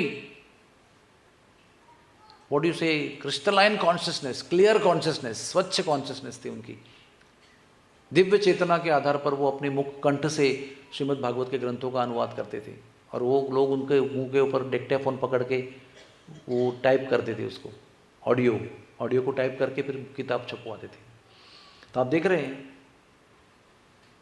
इस फोटोग्राफ में, ऊपर वाले फोटोग्राफ में उनके मुंह पर डिक्टाफोन रखा गया है और वो अनुवाद कर रहे हैं, और दूसरे वाले में प्रभुपाद जी शरीर त्याग रहे हैं। इस प्रकार से उनके शरीर त्यागने के बाद में उन्होंने जहाँ बताया था उनका शरीर वहाँ पर रखा गया, समाधि उनको दान दी गई, समाधि दी गई नारायण महाराज के द्वारा, और ये भव्य समाधि बनाई गई। तो सबसे पहले हम वृंदावन धाम में जाकर प्रभुपाद जी की समाधि में दर्शन करते हैं, प्रभुपाद जी के चरणों में आश्रय लेने के लिए प्रार्थना करते हैं, प्रभुपाद जी का कृपा लेते हैं, फिर कृष्ण बलराम का दर्शन करने जाते हैं। तो ये 3 प्रमुख स्थान हैं, भगवान का मंदिर है, प्रभुपाद जी का क्वार्टर्स है, और प्रभुपाद जी का समाधि मंदिर है। अभी प्रभुपाद जी के समाधि मंदिर के सामने प्रभुपाद जी का बहुत बड़ा म्यूजियम बनाया है, अभी लेटेस्ट लास्ट ईयर कोरोना में बनाया गया। इसमें प्रभुपाद जी की जीवनी की बहुत सारी अवस्थाओं का वहाँ पर डायग्राम बनाए गए हैं, कुछ लाइव वीडियोस भी दिखाते हैं सब कंटिन्यूसली। इस प्रकार से श्रील प्रभुपाद जी वर्तमान काल के विश्व आचार्य हैं। वो लास्ट सदी के ऐसे एक ही महात्मा हैं जिन्होंने पूरे विश्व में जाकर कृष्ण भावना का प्रचार किया, देश देश में जाकर। 177 देश में आज उनके मंदिर हैं, 700 के ऊपर मंदिर बनाए गए हैं, 85 से ऊपर भाषा में उनकी ग्रंथों का अनुवाद किया गया है, और करोड़ों भक्त उनकी किताबों को पढ़ चुके हैं। 50 million books have been distributed, 5 crore से भी ऊपर किताबों का वितरण हुआ है। और जे देश देश में, जहाँ तक कि अरबी भाषा में भी भगवद गीता का अनुवाद है। और कुवैत की राजा की कन्या जो है वो गिरिराज महाराज की शिष्या हैं। Can you imagine this? Muslim country के मुस्लिम राजा की मुस्लिम कन्या जो है वो गिरिराज महाराज परम पूज्य उनकी शिष्या हैं। इतने प्रभुपाद जी के प्रचार की शुद्धि है, पवित्रता है और बल है, फोर्स है उनके अंदर। तो हम प्रभुपाद जी के चरणों में वंदन करते हैं और हमारी वृंदावन की यात्रा आरंभ करते हैं। श्रील प्रभुपाद की जय हो। जब हिरण्याक्ष का आतंक मचा तो सब देवता लोग ब्रह्मा जी के पास गए। ब्रह्मा जी के नाक से बिंदु रूप में वराहदेव का जन्म हुआ था, और वो कुछ ही क्षणों में उन्होंने पर्वत काय आकाश समान शरीर धारण किया था। उसके बाद में उन्होंने गर्भ उदक सागर में छलांग लगाई थी और तल में गिरी हुई पृथ्वी को अपने सींगों पर उठाकर अपनी कक्षा पे रखा था। फिर अपने बदन को हिलाया था जोर से, तो जो जल उछला उनके शरीर से, गीले शरीर से, तो उससे वो जल जहाँ पर पृथ्वी पर गिरा वहाँ पर काले तिल का निर्माण हुआ, और वो काला तिल यज्ञ में बहुत महत्वपूर्ण माना जाता है। और जब शरीर जोर से हिलाया तो कुछ बाल भी उनके गिरे पृथ्वी पर, तो जहाँ पर उनके बाल गिरे वहाँ पर कुशक ग्रास जो है, कुशक गवत, उसका निर्माण हुआ। वो भी यज्ञ में बहुत महत्वपूर्ण कार्य करता है। हम जो पवित्र बनाते हैं ना यज्ञ में, वो उस घास से बनाते हैं, उसके बिना यज्ञ नहीं हो सकता है। उसके बाद में हिरण्याक्ष ने भगवान को आह्वान दिया, चुनौती दी, उनका अवकाश में युद्ध हुआ। फिर भगवान ने हिरण्याक्ष का वध किया, और हिरण्याक्ष का वध करने के बाद भगवान मथुरा में यमुना जी के एक घाट पर उन्होंने विश्राम किया, उसका नाम है विश्राम घाट। और वहाँ पर पृथ्वी देवी आई, जिनको उठाकर उन्होंने अपने गर्भोदक सागर में उनको लात मारकर हिरण्याक्ष ने गिरा दिया था, उसको उठाकर भगवान ने पृथ्वी को अपनी कक्षा में रखा। तो वो पृथ्वी देवी देवी का रूप धारण करके भगवान के पास आई जब भगवान आराम फरमा रहे थे। उन्होंने पूछा कि आपने मुझे जहाँ पर लाया है वो कौन सा स्थान है? तो भगवान ने कहा ये वृंदावन है।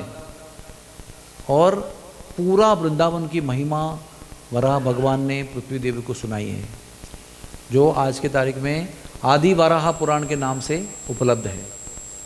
पूरे वृंदावन के अनंत स्थानों का दर्शन और कथा और लीला का भगवान वराह देव ने पृथ्वी देवी को वर्णन किया है। थोड़ा बालकों को संभाल सकते क्या आप? Yesterday also I requested. So उसके बाद भगवान वृंदावन में आए, वृंदावन की जमुना में, वहाँ पर भी उन्होंने विश्राम किया। इसके आगे हम आगे मुड़ेंगे, दाहिना मोड़ लेंगे, 2 मिनट में एक स्थान आएगा, मदन टेर। इस स्थान का और एक नाम है ऊंची ठौर, और ये स्थान बहुत अद्भुत स्थान है। ये यमुना जी का जो किनारा है वही रास मंडल भी है। ये यमुना जी की विशेषता है। भगवान जी ने बंसी वट के नीचे बैठकर, बंसी वट के डाल पर बैठकर बंसी बजाई थी बीच रात में, शरद पूर्णिमा का दिन, और सभी गोपियाँ भाग कर आई थी भाव विभोर होकर, और भगवान ने वहाँ पर रास नृत्य किया था। तो रास मंडल में करोड़ों गोपियाँ थी। अभी ये हॉल जो है इसमें पता नहीं अभी 500-700 लोग बैठे होंगे। अगर करोड़ों लोगों को बैठने का इंतजाम करना हो तो कितनी जगह लगेगी, और अगर उनको डांस करना है तो कितनी जगह लगेगी। डांस तो ऐसे नहीं कर सकते ना, डांस तो हाथ फैलाते हैं, ऊपर करते हैं, नीचे करते हैं, घुमाते हैं, और जोड़ियाँ घूमते रहते। उसमें तो जितने करोड़ों गोपियाँ थी उतने कृष्ण भी थे, कृष्ण ने भी उतने रूप धारण किए थे। तो आप उम्मीद कर सकते हैं, कल्पना कर सकते हैं कि कितनी बड़ी जगह होगी यमुना किनारे। तो जो रास मंडल था वो ये जो हमारा अस्पताल कृष्ण बलराम का मंदिर है, आदिवरा घाट है, वहाँ तक वो रास मंडल फैला हुआ था। और श्री कृष्ण हर एक गोपी के साथ में एक कृष्ण बनकर नृत्य कर रहे थे, और किसी को पता नहीं था दूसरी गोपी को कि किसी के और साथ में भी कृष्ण हैं। उनको लग रहा था, इतनी मग्नता थी कि सबको लग रहा था कि मेरे साथ में, सब कुछ छोड़कर मेरे साथ ही नृत्य कर रहे हैं। इसे भक्ति कहते हैं। आपको लगेगा कितना गर्व है उनके मन में, लेकिन वो गर्व आपको बाहर से लगता होगा, लेकिन अंदर की बात यह है कि वो इतनी मग्न थी कृष्ण भावना में, कृष्ण के विषय में, कि उनको आजू बाजू में क्या चल रहा है कुछ ध्यान में नहीं आ रहा था। हमें भी कृष्ण की भक्ति ऐसी करनी चाहिए। भक्ति भी डूब कर करनी चाहिए, बंटवारा नहीं करना चाहिए। कुछ परसेंट इसके लिए, कुछ परसेंट उसके लिए, कुछ परसेंट कृष्ण के लिए। ये हमारा जीवन है। हाँ? ये कुछ परसेंटेज सब खत्म होकर जब 100% भगवान के लिए हो जाता है और कुछ भी दिखाई नहीं पड़ता है, पाती पाती में शाम, डाली डाली में शाम, जमुना किनारे शाम, डगर डगर पे शाम, सब जगह शाम ही शाम जब हो जाता है तो हम परिपूर्ण हो जाते हैं। इसलिए गोपियों को कहाँ नजर नहीं आ रही थी कि किसी गोपी के साथ में भी कृष्ण है।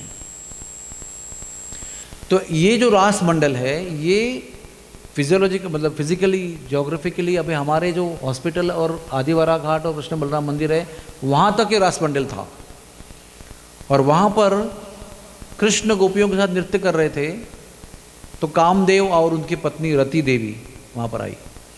अब इसके पीछे भी एक थोड़ा रहस्य है कि जब भगवान के पास गाय का रूप धारण करके भूमि देवी परेशान होकर, त्रस्त होकर भगवान से सहारा लेने के लिए गई थी, तब भगवान ने उनको आश्वस्त किया कि डोंट वरी, मैं आ रहा हूँ। और सभी उपस्थित देवताओं को आदेश दिया कि तुम वृष्णि वंश में जन्म लो, तुम कुरु वंश में जन्म लो, तुम पांडु वंश में जन्म लो, तुम गोकुल में जन्म लो, वृंदावन में जन्म लो। सब बहुत सारे लोगों को डिटेल में उनका स्क्रिप्ट लिख के दिया, तुमको क्या क्या करना है, और अपना अपना पोजीशन ले लो, फिर मैं आऊँगा। तो सभी देवताओं को उन्होंने रोल दिया है उसके अंदर कि आपको क्या बनना है। शिव जी को कहा आपको अश्वत्थामा बनना है। ऐसे सबको अपना अपना रोल दे दिया। तो जब कामदेव रति देवी का नंबर आया तो उन्होंने कहा कि भगवान हम अभी अपना कुछ रोल नहीं लेंगे, हम ऐन मौके पे तय करेंगे। भगवान समझ गए कि उनको भगवान की परीक्षा लेनी थी, इसलिए उन्होंने कुछ रोल नहीं लिया। तो जब ये यहाँ पर आए, भगवान अकेले हैं, सब गोपियाँ नृत्य कर रही हैं, तो कामदेव रति देवी वहाँ पर आए। अभी कामदेव रति देवी कौन है? कामदेव रति देवी सभी देवताओं में से सर्व सर्व सर्व सुंदर देवता हैं वो। कामदेव का मतलब ही होता है सुंदरता। सभी देवता में सब देवताएं सुंदर होती हैं, लेकिन कामदेव और रति देवी का सौंदर्य अप्रतिम है। तो उनको अपने सौंदर्य पर गर्व भी था, और उनका एक विशेष काम है, वो क्या करते हैं? पुष्प बाण लेकर चलते हैं, फूलों का बाण और धनुष लेकर चलते हैं। और क्या करते हैं? जब वो बाण चलाते हैं तो हम आप जैसे लोग जो हैं वो विद्ध हो जाते हैं। उनका बाण जिसको लगता है वो इस दुनियादारी के कार्यों में फंस जाता है। केवल स्त्री पुरुष का आकर्षण नहीं, सारी दुनियादारी के जितने कार्य हैं भगवान को भूल कर जो करते हैं उसमें सब लोग फंस जाते हैं। तो हम सब लोग कामदेव के बाण से विद्ध हैं। तो वो पुष्प बाण फूलों का बाण है और फूलों का धनुष है, वो लेकर वो वहाँ पर आए और सोचा कि ये बहुत अच्छी जगह है, यहाँ पर बहुत सारी स्त्रियाँ हैं और एक पुरुष है, तो यहाँ पर अपना बाण हम चला सकते हैं। तो वो बाण को चलाने के लिए जब ये पुष्प बाण पुष्प धनुष पर लगाया उन्होंने और वो खींचा प्रत्यंचा उसकी, तो उसकी नोक जो है पुष्प बाण की वो भगवान के चेहरे पर उसका निशाना लगाया उन्होंने। और जब वो उस निशाने को देखा भगवान के चेहरे को उन्होंने, भगवान के मुख कमल को, कंदर्प कोटि कमनीय विशेष शोभम, तो उनको पता चला कि इनके मुख कमल का जो सौंदर्य है वो हम जैसे कोटि कोटि कामदेव भी एकत्र आएंगे तो भी वो सौंदर्य की तुलना नहीं कर सकते। तो रूप गर्वित जो रति देवी और कामदेव वहाँ पर आए और कृष्ण को और गोपियों को, राधा रानी को अपने बाणों से विद्ध करने का प्रयास किया उन्होंने। उस प्रयास में उन्होंने कृष्ण के मुख का दर्शन किया, तो मुख का दर्शन करते ही जहाँ पर बाण की नोक थी, मुख का दर्शन करते ही उनके हाथ से बाण धनुष दोनों फिसल गए। इतने भाव विभोर हो गए भगवान के मुख का सौंदर्य देखकर, और उसके बाद में स्वयं भी वहाँ पर पिघल गए वो दोनों। इसका मतलब भगवान ने केवल अपने अस्तित्व मात्र से कामदेव की परमोच्च शक्ति को वहाँ परास्त कर दिया है। और भी एक जगह है वृंदावन में, उसका नाम है रणवारी, वहाँ पर भी भगवान ने कामदेव और रति देवी के प्रभाव को नष्ट कर दिया है केवल अपने उपस्थिति से। कोई और एक बाण नहीं चलाया उन्होंने, कोई मंत्र नहीं जपा, कोई अस्त्र नहीं छोड़ा उसके ऊपर। भगवान केवल थे, भगवान को कोई कामदेव से युद्ध करने की आवश्यकता नहीं। लेकिन कामदेव को लग रहा था कि मैं भगवान को युद्ध कर सकता हूँ, वह कामदेव वहाँ पर पिघल गए, इसलिए उसका जगह का नाम है मदन टेर। हाँ, तो मदन टेर में भगवान ने कामदेव को परास्त कर दिया है। देखिए, तो ये कथा यहाँ पर, दूसरी कथा यहाँ पर ऐसी है कि देखिए, स्टोरी ऑफ आत्मदेव ब्राह्मण। हाँ, मैं बताता हूँ आपको, ये आत्मदेव ब्राह्मण थे, वो बड़े शिव जी के भक्त थे। मैं आपको संक्षेप में बता रहा हूँ कहानी। और शिव जी के कोई भक्त होते हैं, मैं भी शिव जी का भक्त था, अभी भी हूँ, लेकिन मुझे पता है कि शिव जी, गणेश जी, पार्वती जी, देवी और जो भी जितने भी देवता हैं, सबके पास लोग कुछ ना कुछ इच्छा लेकर जाते हैं। हाँ, उनके पास कोई निरपेक्ष भाव लेकर जाता नहीं कि आई लव लॉर्ड शिवा, तो मैं प्रेम से शिव जी के पास जा रहा, ऐसा कुछ होता नहीं कभी। कुछ ना कुछ मन में होता है कि मुझे एग्ज़ाम पास कर दो, मुझे विवाह कर दो, मुझे गाड़ी का लोन पास कर दो, मेरा घर होने दो, मेरे ये होने दो, वो होने दो, बहुत सारी बड़ी लिस्ट होती है। और सब बड़ी लिस्ट लेकर सब लोग गणेश जी, शिव जी, पार्वती जी के पास लाइन में खड़े रहते हैं। लेकिन आत्मदेव ब्राह्मण शिव जी के भी होने पर भी निरपेक्ष भक्त थे। शिव जी के लिए भी विरला बात थी, दुर्लभ बात थी। तो शिव जी एक बार उनके निरपेक्ष भक्ति से प्रसन्न होकर उनके स्वप्न में दर्शन दिया उन्होंने। उनको कहा, आत्मदेव तुम्हारे निरपेक्ष भावना से मैं बड़ा प्रसन्न हूँ, बोलो तुम्हें क्या दूँ वरदान। तो आत्मदेव ने कहा, भगवान आप खुद ही कह रहे हैं कि आपके निरपेक्ष भक्ति से मैं प्रसन्न हूँ, मुझे कोई अपेक्षा नहीं, आप क्यों मुझे प्रलोभन दे रहे हैं, मुझे कुछ नहीं चाहिए, आपका दर्शन हुआ मैं बहुत धन्य हो गया, मुझे और कुछ नहीं चाहिए। फिर भी शिव जी कहते हैं कि हमारा दर्शन जब भी हम दर्शन देते हैं तो खाली नहीं जाता है, कुछ ना कुछ तो देना ही है। तो बहुत जिद हुई और आत्मदेव मना ही कर दिया। शिव जी भी जिद कर रहे थे और ज़्यादा प्रभावित हो रहे थे इसकी निरपेक्ष भावना से। उन्होंने कहा कि आपको देना ही है मुझे। तो फिर आत्मदेव को एक मन में बात आई कि इनको प्रसन्न करना मेरा एक में उद्देश्य है और लग रहा है कि मैं कुछ मांगूं तो ये प्रसन्न हो जाएंगे। तो उन्होंने एक अनोखी बात मांगी उनसे। उन्होंने कहा, शिव जी महाराज, आपको जो सबसे प्रिय वस्तु है वो मुझे आप भेंट में दे दीजिए। Whatever is most dear to you please give me. तो शिव जी नृत्य करने लगे आनंद से कि मेरे पास सब लोग आते हैं, ये दो वो दो ये दो वो दो, ऐसे 50 चीज़ें हज़ारों चीज़ें मांगते हैं, लेकिन एक पहला भक्त मिला है जो मुझे जो प्रिय है उसकी मांग कर रहे हैं। बड़े आनंद से भगवान शिव जी ने नृत्य किया और उन्होंने कहा कि तुम्हारा जो कुआं है, कूप है, उसके अंदर स्नान करके उतरो, वो सीढ़ियाँ हैं, उसके अंदर एक सुरंग है, उस सुरंग के कोने में मेरे जीवन की सर्वप्रिय सर्वोत्कृष्ट प्रिय वस्तु जो है वो उस सुरंग के कोने में है, टनल के कोने में है, लास्ट में। तो बीच रात को ही 2 बजे ये उठे, ठंड पानी से स्नान किया और अपने कुएं में उतरे। जैसे शिव जी ने कहा था वैसे पहले कभी दिखा नहीं था, लेकिन कुएं में एक सुरंग था, पूरा टनल था, उसमें चले गए वो अंदर, और उसके अंत में उनको राधा वल्लभ जी का विग्रह प्राप्त हुआ। बोलो श्री राधा वल्लभ लाल की जय हो। तो शिव जी की कृपा से आत्मदेव ब्राह्मण को राधा वल्लभ जी का विग्रह प्राप्त हुआ। आत्मदेव ब्राह्मण ने बहुत साल तक राधा वल्लभ जी की सेवा की। यथावकाश भगवान के बंसी ने अवतार लिया, जिनका नाम था श्री हित हरि वंश, वंशी यानी मुरली, भगवान के मुरली के अवतार हुए। मध्य प्रदेश में ओरछा देश में उनका जन्म हुआ, और वो भगवान के बंसी के अवतार थे। जन्म से ही बड़े प्रचंड भक्त थे वो। उनका विवाह हुआ, उनकी 2 पत्नियां हुई, लेकिन भगवत भक्ति के आकर्षण से वो वृंदावन में आए। भगवान ने उनको प्रेरणा दी तो वृंदावन में आए। तो वृंदावन में आने के पहले राधा वल्लभ जी उनके स्वप्न में आए और उनको कहा कि देखो आप वृंदावन चले जाओ, वहाँ पर एक आत्मदेव नाम के ब्राह्मण आपको मिलेंगे, और जैसे वो मिलेंगे वो मुझे और अपनी कन्या को आपको भेंट में देंगे, मतलब कन्या को विवाह में देंगे और मुझे दहेज में देंगे आपको, वो स्वीकार करो आप। और यहाँ पर आत्मदेव को उन्होंने स्वप्न दिया राधा वल्लभ जी ने, और कहा कि मेरे बंसी के अवतार हुए हैं, वो अभी जल्द ही वृंदावन में आने वाले हैं, और वो वृंदावन में आएंगे तो आप उनको मिलो और मुझे उनको दहेज में दे दो, अपनी बेटी का उनके साथ विवाह करो।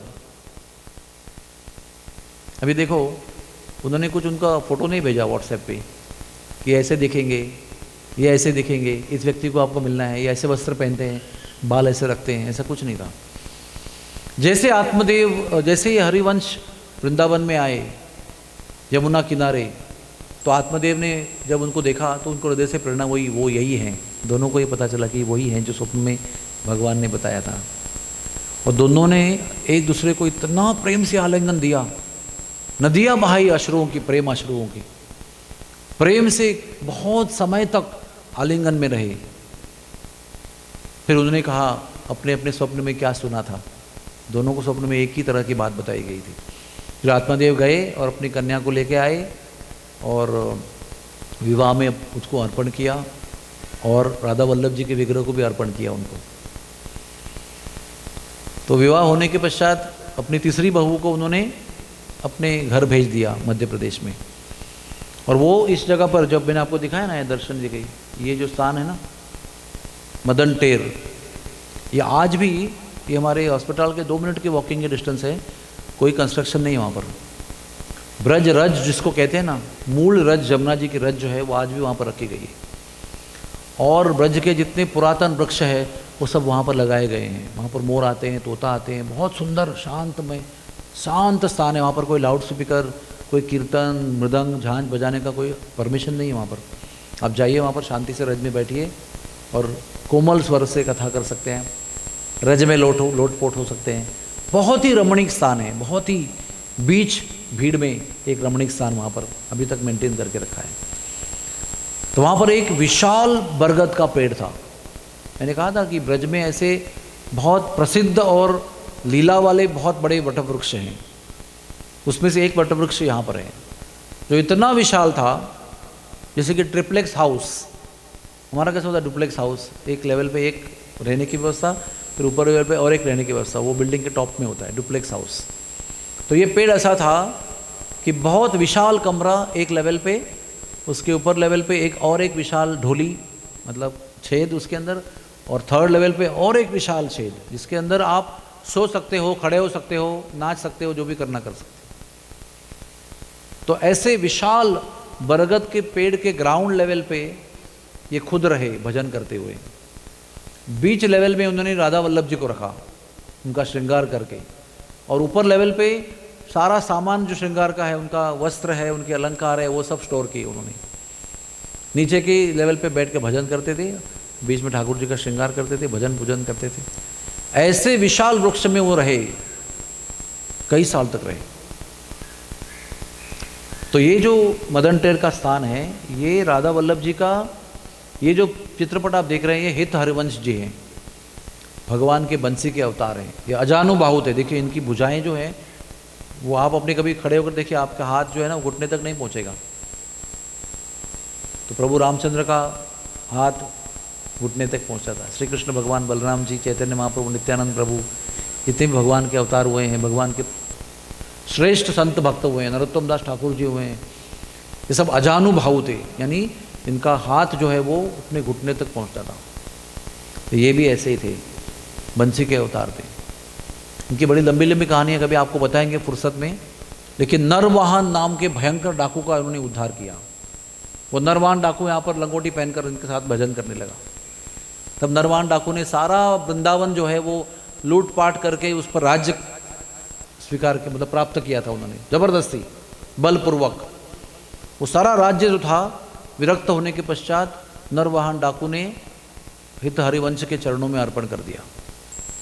तो एक समय ऐसा था कि पूरा वृंदावन जो था वो हित हरिवंश के आधिपत्य में था, राजा नरवाहन के दान देने की वजह से। तो ये राजा नरवाहन का निवास भी इस मदन टेर में हुआ है। हित हरिवंश जी भी मदन टेर पे निवास किए हुए हैं, और राधा वल्लभ जी ने भी उनको वहाँ पर निवास किया है। जब ही नरवाहन जी ने ये ज़मीन अपने गुरुदेव हित हरिवंश को अर्पण की दान में, तब राधा वल्लभ जी का मंदिर थोड़े से आगे जाकर बनाया गया, बांके बिहारी के मंदिर के आगे जाकर। तो आप देखिए यही वो वृक्ष है। पता नहीं आपको नज़र कैसा आ रहा है, नज़र आ रहा है ठीक से? बहुत सुंदर वृक्ष है, और बीच में राधा वल्लभ जी की गद्दी है। यही वो पेड़ है, the Holi tree of Madan टेर। देखिए तमाल के वृक्ष हैं, कदम के वृक्ष हैं, पीपल के वृक्ष हैं, हर प्रकार के दिव्य वृक्ष जो हैं यहाँ पर है। और ये सब रास्ते हैं बीच बीच में, कम से कम मेरे ख्याल से 4 एकड़ की जगह होगी आज की तारीख में। और ये हमारे प्रभुपाद जी के शिष्य हैं। वहाँ पर हम लोग हमेशा जो अंतिम स्थिति में मरीज़ हमारे पास आते हैं, उनको हम लोग व्हील चेयर में बिठा के वहाँ ले जाते हैं, एकांत शांत जगह पर, वो भगवान के विषय में चर्चा करते हैं। और जितने लोगों को वहाँ पर मैं ले गया हूँ अंतिम अवस्था में, सबको इतने परम शांति और आनंद का अनुभव वहाँ पर हुआ है, क्योंकि बहुत ही दिव्य स्थली है वो, जहाँ पर कृष्ण भगवान ने कामदेव को परास्त कर दिया है। तो वहाँ पर जाकर प्रार्थना करते हैं। आप सब लोग प्रार्थना कीजिए, आप सब लोग अभी मदन टेर पर विराजमान हैं, आप प्रार्थना कीजिए कि काम वासना जो है वो किसी के अपने बल से नष्ट नहीं हो सकती, लेकिन श्री कृष्ण का सहारा लेने पर भगवान आपके काम को वश में कर लेते हैं आपके लिए। Krishna will control the lusty desires, with our own efforts we will never be able to control the desire to enjoy bodily enjoyment. लेकिन कृष्ण के शरण लेने पर कृष्ण समर्थ हैं, जो केवल अपने उपस्थिति मात्र से कामदेव को परास्त कर देते हैं। तो कृष्ण को जब हम जीवन में स्वीकार करते हैं तो ये कामदेव अपने आप ही गच्छन्ति कर लेते हैं, कभी कोई स्थान ही नहीं बचा है। जो स्थान कामदेव का था वो कृष्ण को दे दिया आपने, तो कामदेव चले जाते हैं। भगवान जब उसका स्थान ले लेते हैं और हमें काम से मुक्त कर देते हैं। फिर उसके आगे हम चलेंगे तो मदन टेर को हम हृदय से प्रणाम करते हैं। मदन टेर बहुत ही शांत और बहुत ही शक्तिशाली जगह है, और संतों की कृपा से इस जगह का रहस्य पता चलता है। आगे जाएंगे तो प्रभुपाद जी की बहुत इच्छा थी कि गौओं की रक्षा की जाए, गौओं की सेवा की जाए, क्योंकि कृष्ण को प्रसन्न करने का एक बहुत आसान तरीका है गौओं की सेवा करना, क्योंकि गौ जो है वो कृष्ण को बहुत प्रिय है। आप सबको सुनकर बड़ा आश्चर्य होगा कि जो वैदिक संस्कृति है उसका सबसे मूलभूत अधिष्ठान, फाउंडेशन जो है वो गौ है। उसके बाद ब्राह्मण है, उसके बाद वेद है, और उसके बाद सती स्त्री है, और उसके बाद 3 प्रकार के पुरुष हैं, लोभ रहित पुरुष, सत्यवचनी पुरुष और दानी पुरुष। ये 7 वेदों के संस्कृति के, वेद के संस्कृति के आधार स्तंभ है, the main supporting pillars of वैदिक संस्कृति। मैं दोबारा बताता हूँ, सबसे मूलभूत सपोर्ट जो है वैदिक संस्कृति का वो गाय है। गाय के अस्तित्व के ऊपर ही वैदिक संस्कृति के सारे साधन जुड़ जाते हैं। सबसे पहले यज्ञ, तो यज्ञ के लिए क्या लगता है? घी लगता है, दूध लगता है, दूध के पदार्थ लगते हैं, पंचगव्य लगता है, उसके बिना यज्ञ नहीं होता है। गौमूत्र गोबर के बिना यज्ञ नहीं हो सकता है, उसके बिना देवताओं को आहुति पहुंच नहीं सकती है, जिसको आप आहुति देना चाहते हैं वो पहुंच नहीं सकती है। और यज्ञ करता कौन है? ब्राह्मण, तो ब्राह्मण चाहिए, तो दूसरा आधार स्तंभ ब्राह्मण है। ब्राह्मण किसके आधार पर यज्ञ करते हैं? वेदों के आधार पर यज्ञ करते हैं, तो वेद उसका तीसरा आधार है स्वयं। और चौथा प्रमुख आधार जो है वो सती स्त्री है। सती स्त्री का मतलब क्या है? जो अपने पति से पूर्णतः 100% शरणागत है, मतलब डिपेंडेंट नहीं है, स्वेच्छा से शरणागत है। उसका चरित्र सर्वशुद्ध सर्व संपन्न है। ऐसी नारी जो है वो पूरे वैदिक संस्कृति का आधार है, और ऐसे नारी के द्वारा ऐसी श्रेष्ठ संतान उत्पन्न होती है जिससे समाज निर्माण होता है। हम सब लोग एक नारी की गोक से आए हुए हैं, और भारतवर्ष की संस्कृति में नारी का इतना सम्मान है, और जिस जगह पर नारी का सम्मान नहीं होता है उस संस्कृति का नाश हो जाता है। जिस जगह पर, जिस घर में, जिस देश में, जिस समाज में नारी को इतना रुलाया जाता है कि उसके अश्रु आंखों से निकलकर जमीन पर गिरते हैं, उस जगह सर्वनाश होता है। इसका मतलब क्या है? आंसू कभी निकलते हैं तो यहाँ से निकल के यहाँ गिर जाते हैं, यहाँ गिर जाते हैं, बदन पे गिरते हैं, लेकिन अगर उसको ज़मीन पे गिरना है तो कितने आंसू गिरने होंगे? तो इतना रुलाया किसी व्यक्ति ने स्त्री को कि उसके अश्रु जमीन पर गिरे, समझो एक बूंद भी गिरी तो उस घर का, उस कुटुंब का, उस समाज का सर्वनाश हो जाता है। इतना नारी को महत्व दिया गया है। हमारे विवाह संस्कार में भी 75% जो विधियां हैं वो स्त्री के लिए, मतलब बहू क्या कहते हैं उसको, वधू के लिए होती है, और केवल 25% मंत्र जो है वो पुरुष के लिए किए जाते हैं। क्योंकि सारे कुटुंब व्यवस्था का जो आधार स्तंभ है वो स्त्री है। कि स्त्री क्या नहीं करती है? खाना बनाती है, बच्चे को जन्म देती है, गर्भवती होती है, प्रसूति होती है, बच्चों को संभालती है, दूध पिलाती है, बच्चों को आगे बढ़ाती है, संस्कृति देती है, पति को संभालती है, खाना बनाती है, घर का आर्थिक व्यवहार देखती है, संस्कार देती है घर को जो घर का स्वभाव है, घर का जो भी घर है वो सब स्त्री के प्रभाव से होता है। जो भाषा, उसको मातृभाषा कहते हैं, कभी पितृभाषा कहते हैं, कभी इसको मदर टंग कहते हैं। इतना हमारे स्त्री का महत्व है हमारे संस्कृति में। और 3 प्रकार के पुरुष जो स्त्री के द्वारा निर्माण होते हैं, जो हम सबको बनना चाहिए। लोभ रहित पुरुष, सत्यवादी पुरुष और दानी पुरुष। ये 7 वस्तुओं से हमारी संस्कृति बनती है, वैदिक संस्कृति। तो इसमें गौ माता सबसे फाउंडेशनल एग्जिस्टेंस है। इतनी भगवान को गौ प्रिय है कि उन्होंने नाम अपना गौपाल रखा हुआ है। अपने लोक को भी गौलोक नाम दिया है। भूमि पर के जो प्रकट हुआ स्थान है उसको गोकुल नाम दिया है। इतना भगवान को गौ माता प्रिय है। और भगवान को प्रसन्न करने का एक बहुत ही आसान तरीका है गौ को प्रसन्न करना। केवल गौ की सेवा नहीं करना है। गौ की सेवा एक स्वार्थी एक्टिविटी है। गौ को प्रसन्न करना ये निरपेक्ष एक्टिविटी है। जैसे मैंने आपकी सेवा की, पर आप उससे प्रसन्न हुए कि नहीं, आई डोंट केयर, मेरा काम हो गया, मैंने आपकी सेवा कर दी, यह अधूरी सेवा है। सेवा का उद्देश्य है जो सेव्य व्यक्ति है उसको संतुष्ट करना। तो गौ की अगर आप सेवा कर रहे हैं तो गौ को संतुष्ट करना चाहिए आपको, गौ को निर्भय करना चाहिए। अभी हमारे ब्रजभूमि का नाम ब्रजभूमि क्यों है? What is the meaning of Braj? Braj शब्द की व्याख्या ये है जिस जगह पर गाय निर्भय होकर विहार करती है, प्रसन्न होकर, प्रसन्न मन, प्रसन्न चित्त से, भय से रहित होकर विहार करती है, उस स्थान को ब्रज कहा गया है। और भगवान अपनी भूमि को ब्रजभूमि कहते हैं क्योंकि प्रधान जो वहाँ पर कार्य है वो गौचारण का है।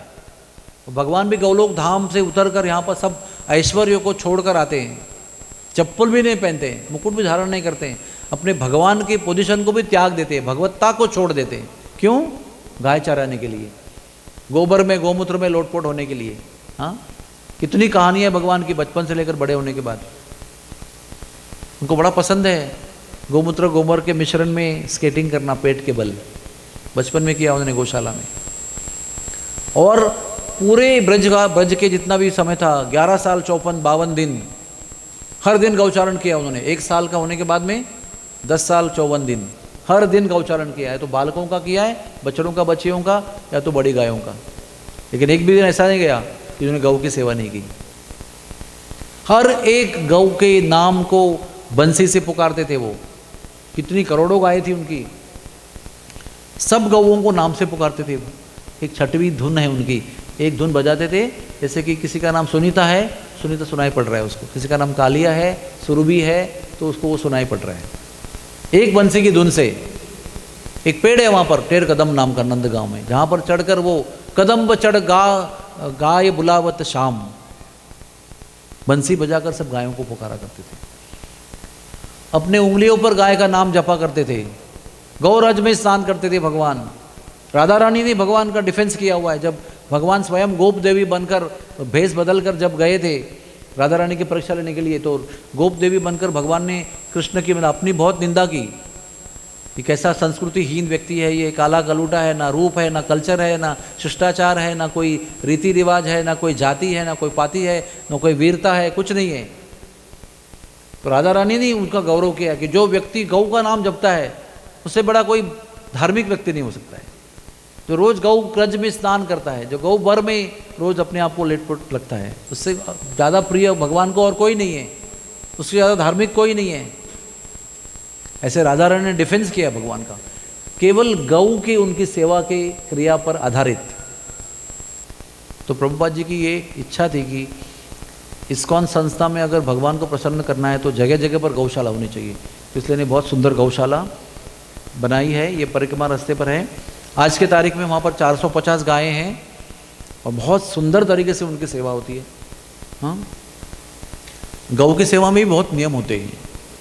गौ को अच्छा चारा देना चाहिए, गौ को बांध के रखना नहीं चाहिए। गौ को बांधने से उसके शरीर की हार्मोनल स्थिति बदल जाती है, उसके दूध की क्वालिटी भी बदल जाती है। इसलिए अगर सही में गौ पालन करना है आपको, तो गौ को आप सीमित जगह पर रखो, लेकिन गले में डोरी बांध कर मत रखो, उनको स्वच्छंद विहार करने दो। तो ये सब सुंदर तरीके से, श्रेष्ठ तरीके से गौओं की यहाँ पर सेवा होती है। और वो देखिए, गाय का मैं आपको एक बताता हूँ, एक लक्षण आप भी कभी भी अपना सकते हैं उसको।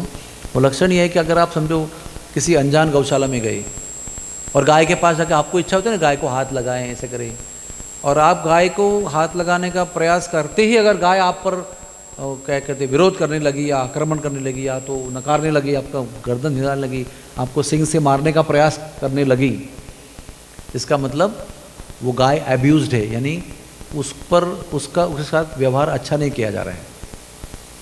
तो वो क्या सोचती है, ये मनुष्य जो प्राणी है, जो भी मुझे मिला है वो सब मेरे से गैर व्यवहार करता है, तो ये नया आया मनुष्य भी वही करेगा मेरे साथ, इसके लिए वो आपको ऐसा प्रतिसाद देगी।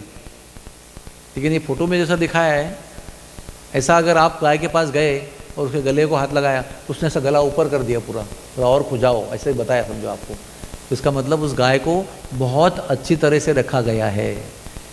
जिन मनुष्यों ने उनके साथ रखने का सेवा किया है, बहुत अच्छी तरह से किया। इसका ये प्रमाण है, ये मुझे नंदगांव में गोकुल में परम पूज्य राधानाथ महाराज ने गौशाला में बताया था कि देखो इनके पास चले जाओ, अगर आपको दुत्कारते हैं मतलब वो they are not treated well.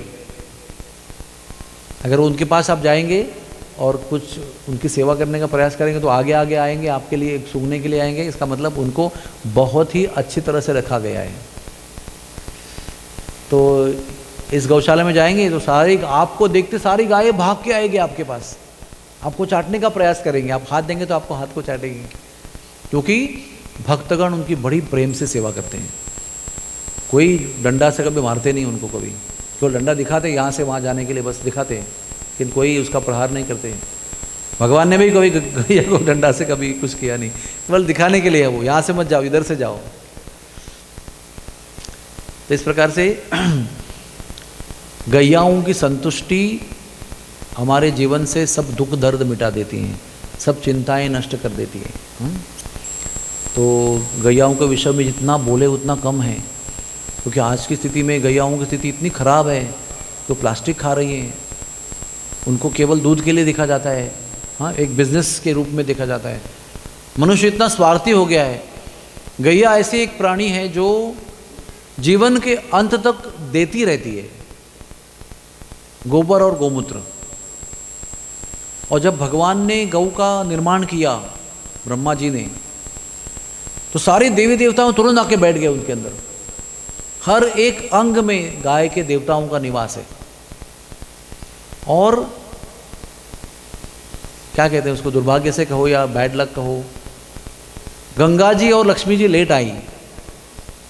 ये सब ने अपना अपना स्थान ग्रहण कर लिया गंगा जी गाय के शरीर में, और लास्ट में गंगा जी भाग भाग के आई। तो भगवान ने कहा कि अरे सब जगह तो ऑक्यूपाई हो गई, ऑल बुक्ड, तो अभी आपको कहाँ रखूं? तो फिर उन्हें विचार किया, उन्होंने कहा कि तुम मूत्र में बस जाओ गाय के। तो गाय का जो मूत्र है वो स्वयं गंगा जी है। उसके अंदर इतने इतने औषधि गुण हैं कि 300 बीमारियां गौमूत्र के प्राशन से समाप्त हो सकती है। 300 उसके सेवन का एक तरीका होता है, लेकिन गौमूत्र का शास्त्रोक्त सेवन करने से 300 से अधिक बीमारियां नष्ट हो सकती है। और ये गाय को गंगा जी को गौमूत्र में यानी मूत्राशय में स्थान देने के पश्चात लक्ष्मी जी दौड़ के आई, तब तो ये भी स्थान खत्म हो गया। तो भगवान ने कहा कि तुम इसके गुदा में बस जाओ। गुदा से क्या निकलता है? मल निकलता है, यानी गोबर निकलता है। तो गोमय बसते लक्ष्मी। तो सारा इकोनॉमिक्स जो है वर्ल्ड का वो गाय के गुदा में छुपा हुआ है। हमारे गुरुजी को भी बरसाने में किसी ने पूछा कि कैसे हम लोग उसको मेंटेन करें, इतनी हमारे पास गौवें हैं, हाउ टू मेंटेन। तो महाराज ने उनको कहा गोबर का उपयोग करो। गोबर के अनंत प्रकार हैं उपयोग में लाने के लिए, अभी वो चर्चा करने समय नहीं यहाँ पर, लेकिन क्योंकि गोबर में लक्ष्मी ने अपना निवास दिया है। जो भी गोबर का सदुपयोग करता है वो कभी भी गरीब नहीं हो सकता है। गाय आपको मेंटेन करेगी। हमको वो एक भ्रम है कि हम गाय को मेंटेन कर रहे हैं, गाय को भगवान मेंटेन करते हैं। अभी कोरोना के समय पे कहाँ धन आ रहा था, लेकिन फिर भी गाय के लिए कोई कमी नहीं हुई। गाय मनुष्य को संभालती है। मनुष्य खाली भ्रम में रहता है कि हम गाय को संभाल रहे हैं, हम गाय की देखभाल कर रहे हैं, हम गाय को मेंटेन कर रहे हैं। गाय एक दानी प्राणी है, वो उसका शरीर का हर एक अंग मनुष्य के लिए समर्पित है। जब तक दूध देती है तब तो दूध देती रहती है। और ऐसा उसका स्वभाव है कि मनुष्य का जो जीव है, मनुष्य जो स्त्री है, वो केवल अपने बालक के लिए दूध निर्माण करती है। लेकिन गाय ऐसी माता है जो अपने बालक के साथ साथ हम सबको भी दूध देती है, पर्याप्त मात्रा में देती है। उसके भी कई नियम हैं। जब गाय बछड़े को जन्म देती है तो पहले 2 महीने के लिए चारों थन बालक को देने चाहिए। 2 महीने के पश्चात 2 थन आपके लिए, 2 थन बालक के लिए देने चाहिए। तो गाय आपको पर्याप्त दूध देगी। अगर आप गाय के बछड़े को, गाय को मुंह लगाएंगे और निकाल देंगे खींच के, तो गाय आपको दूध कम देगी। तो गाय को सब समझ में आता है। हम लोग जो मैनिपुलेशन करते हैं, जो चीटिंग करते हैं, सब गाय को पता चलता है। हम सोचते हैं हम कितने बुद्धिमान हैं, वो तो मूक जानवर है, उसको क्या समझ में आता है? सब समझ में आता है। उसको बालक को सामने रखते हैं और यहाँ से दूध निकालते हैं, लेकिन उस पर दूध नहीं मिलेगा आपको। अगर आप बच्चे को प्रेम से पेट भर पिलाएंगे तो बचे हुए 2 थन से आपको पर्याप्त मात्रा में गाय दूध देगी, क्योंकि उसको जब उसके बालक के लिए, वत्स के लिए पर्याप्त दूध मिला तो आपके लिए वो भरपेट दूध देगी। ये सब रहस्य की बातें हैं। हम लोग स्वार्थ में इतने घुसे हुए हैं कि हमको उसके बिना कुछ दिखता ही नहीं है। और स्वार्थ में जब पड़े रहते हैं तो हमको नुकसान ही होता है हमेशा। जितना लाभ होना चाहिए उतना नहीं होता है। एनीवेज, तो प्रत्यक्ष या अप्रत्यक्ष रीति से हम सबको गाय की सेवा में इस जीवन में जुड़ना है। हम तो लोग शहर में रहते हैं। हमारे अभी बिल्डिंग में मेरी बेटी कहती थी जब छोटी थी कि पापा ये गाय रखो ना। हमारे गैरेज की भी एक जगह है, वहाँ पर गाय रख सकते हैं, लेकिन वो वहाँ पर परमिशन नहीं है रखने के लिए। तो इस समय क्या करें, हम लोग शहर में रहते हैं तो गौ सेवा नहीं कर सकते हैं, गौचारण भी नहीं कर सकते हैं। तो जहाँ पर भी गौशाला है, जहाँ पर प्रामाणिक सेवा हो रही है, वहाँ पर धन का सहयोग देना हमारा कर्तव्य है। 1% हमारे धन का परसेंट हो या 2% हो, 5% हो, जो भी हमारी क्षमता हो, वो योजना पूर्वक गाय की सेवा में जाना ही चाहिए। आपके जीवन के अनंत समस्याओं का समाधान उससे होगा जब आपका धन जो गाय की सेवा में लगेगा प्रामाणिक रूप से। ये मेरी आप सबको विनती है। और गाय का प्रातः काल में स्मरण करना भी मनुष्य के लिए बहुत परम शुद्धकारी है, शुद्ध करने वाला है। सुबह उठकर हम गाय का स्मरण करना चाहिए। गाय का स्मरण स्वयं भगवान भी करते हैं। गाय के नामों का जप भगवान अपने उंगली पर करते हैं। इतनी भगवान को गाय प्रिय है तो हमें उनका तो जप करना ही चाहिए। हमारी गौशाला में यह व्यवस्था की गई है कि हम रहते हैं अपने घर में, लेकिन गौशाला में 100 किलोमीटर दूर है जंगल में, लेकिन भक्तों ने एक एक गाय अडॉप्ट कर ली है। उनके खर्चे से गाय का पूरा लालन पालन चलता है। बाकी लोग करते हैं गौवाले वाले, लेकिन आपके धन से एक गाय वहाँ पर पल रही है। जितना भी साल रहेगी, 17, 18, 20 साल जीती है वो बेचारी, जन कल्याण का कार्य करते हुए। तो अपने शहर में रहते हुए धन कमाते हुए, आपका इंजीनियर हो, डॉक्टर हो और कुछ IT में हो, बहुत सारे प्रोफेशंस है जो धन कमा रहे हो, उसके आप गाय की सेवा में लगा सकते हो। तो संकल्प कीजिए आप सब लोग। अगर आपको वृंदावन की कृपा प्राप्त होनी है, वृंदावन की अनुभूति चाहिए, भगवान की कृपा चाहिए, राधा रानी की कृपा चाहिए, आप गौ की सेवा में प्रत्यक्ष या अप्रत्यक्ष रीति से जुड़ जाओ। फिर आपके जीवन में देखो कैसे परिवर्तन। आपको कितना भी टेंशन हो, आप गौशाला में जाइए और गाय के ऊपर 21 बार 42 बार ऐसे हाथ घुमाइए प्रेम से, आपका सारा टेंशन गाय ले लेगी। गाय के अंदर अद्भुत शक्ति है। आपके अंदर उतनी चिंताएं नहीं हो सकती जितनी चिंताएं गाय हरण कर सकती है। लेकिन अपनी चिंता को हरण करने के लिए मात्र वहाँ पर जाना नहीं चाहिए स्वार्थ से। किसी को BP है तो 21 बार घुमा दो, किसी को ये है तो 20 बार घुमा दो। ये सब मनुष्य का क्या है ना, स्वार्थी स्वभाव है, business mentality, only I want I want I want. गाय की सेवा में पहले आप दान दो, फिर गाय के पास जाके बैठो। अगर आपको जानलेवा बीमारी हो गई है, आप गाय के गौशाला में जाकर बैठो, वहाँ भगवान का नाम का जप करो। अगर किसी को TB हो गई है तो उसका उपाय है गाय की गौशाला में जाकर बैठना है और गोबर गोमूत्र के खुशबू में बैठकर आप भगवान के नाम का भजन करो। वहीं बैठो, वहीं भोजन पालो। अगर आप समझो आपको बताया गया कि 100 ब्राह्मण को भोजन करो आप, और आपकी क्षमता नहीं है, तो आप एक ब्राह्मण को लेके गौशाला में भोजन करो, आपको 100 ब्राह्मण को भोजन करने का लाभ मिलेगा। गौशाला में आप जो भी कार्य करोगे वो 100 से गुणित हो जाता है। आप एक माला जप करोगे, 100 माला करने का लाभ मिलेगा। एक ब्राह्मण को खिलाओगे, 100 ब्राह्मण को भोजन करने का लाभ मिलेगा आपको। ऐसे जो भी कार्य आप गौशाला में करोगे वो 100 से गुणित हो जाएंगे। ये गौशाला की और गौ की महिमा है। जितना कहे उतना कम है, लेकिन गाय से जुड़ना हमारा भाग्य है, गाय का भाग्य नहीं है।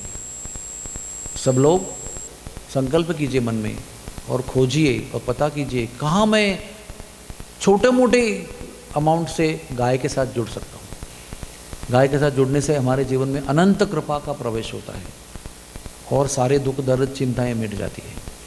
हरे कृष्णा कृष्णा कृष्णा हरे हरे, हरे राम राम राम हरे हरे। एक भजन यहाँ पर लिखा है, नीको लगे वृंदावन हमें तो बड़ो नीको लगे। और क्या लिखा है, भोजन दूध दही को आलिरी बड़ो नीको लगे। वृंदावन धाम का मतलब क्या है, दूध दही का भोजन। सब लोग वहाँ पर यही प्रसन्न करते हैं और बड़ी प्रचुर मात्रा में लोगों को बांटते भी हैं। वहाँ पर कभी भी जाओ, आप होंगे शहर के एक धनी लखपति करोड़पति, वहाँ पर गरीब फटीचर के घर पे जाएंगे, प्रचुर मात्रा में आपको दूध दही मक्खन सब देंगे प्रेम से। क्योंकि गाय के साथ रहने से, गाय की सेवा करने से मनुष्य निस्वार्थ हो जाता है। जितना भी गरीब होगा तो भी निस्वार्थ हो जाता है। ये हमारी वैदिक संस्कृति का आधार स्तंभ है, मनुष्य के चरित्र का आधार स्तंभ है। ये मनुष्य को स्वार्थी से निरपेक्ष बनाने वाला हमारा संस्कृति है और वो गाय उसका मूलभूत आधार स्तंभ है। तो आइए सब लोग हम गाय की सेवा में जुड़ें और आगे की कथा श्री वृंदावन धाम की कालिया घाट से हम कल आरंभ करेंगे। हरे कृष्णा कृष्णा कृष्णा हरे हरे, हरे राम राम राम हरे हरे।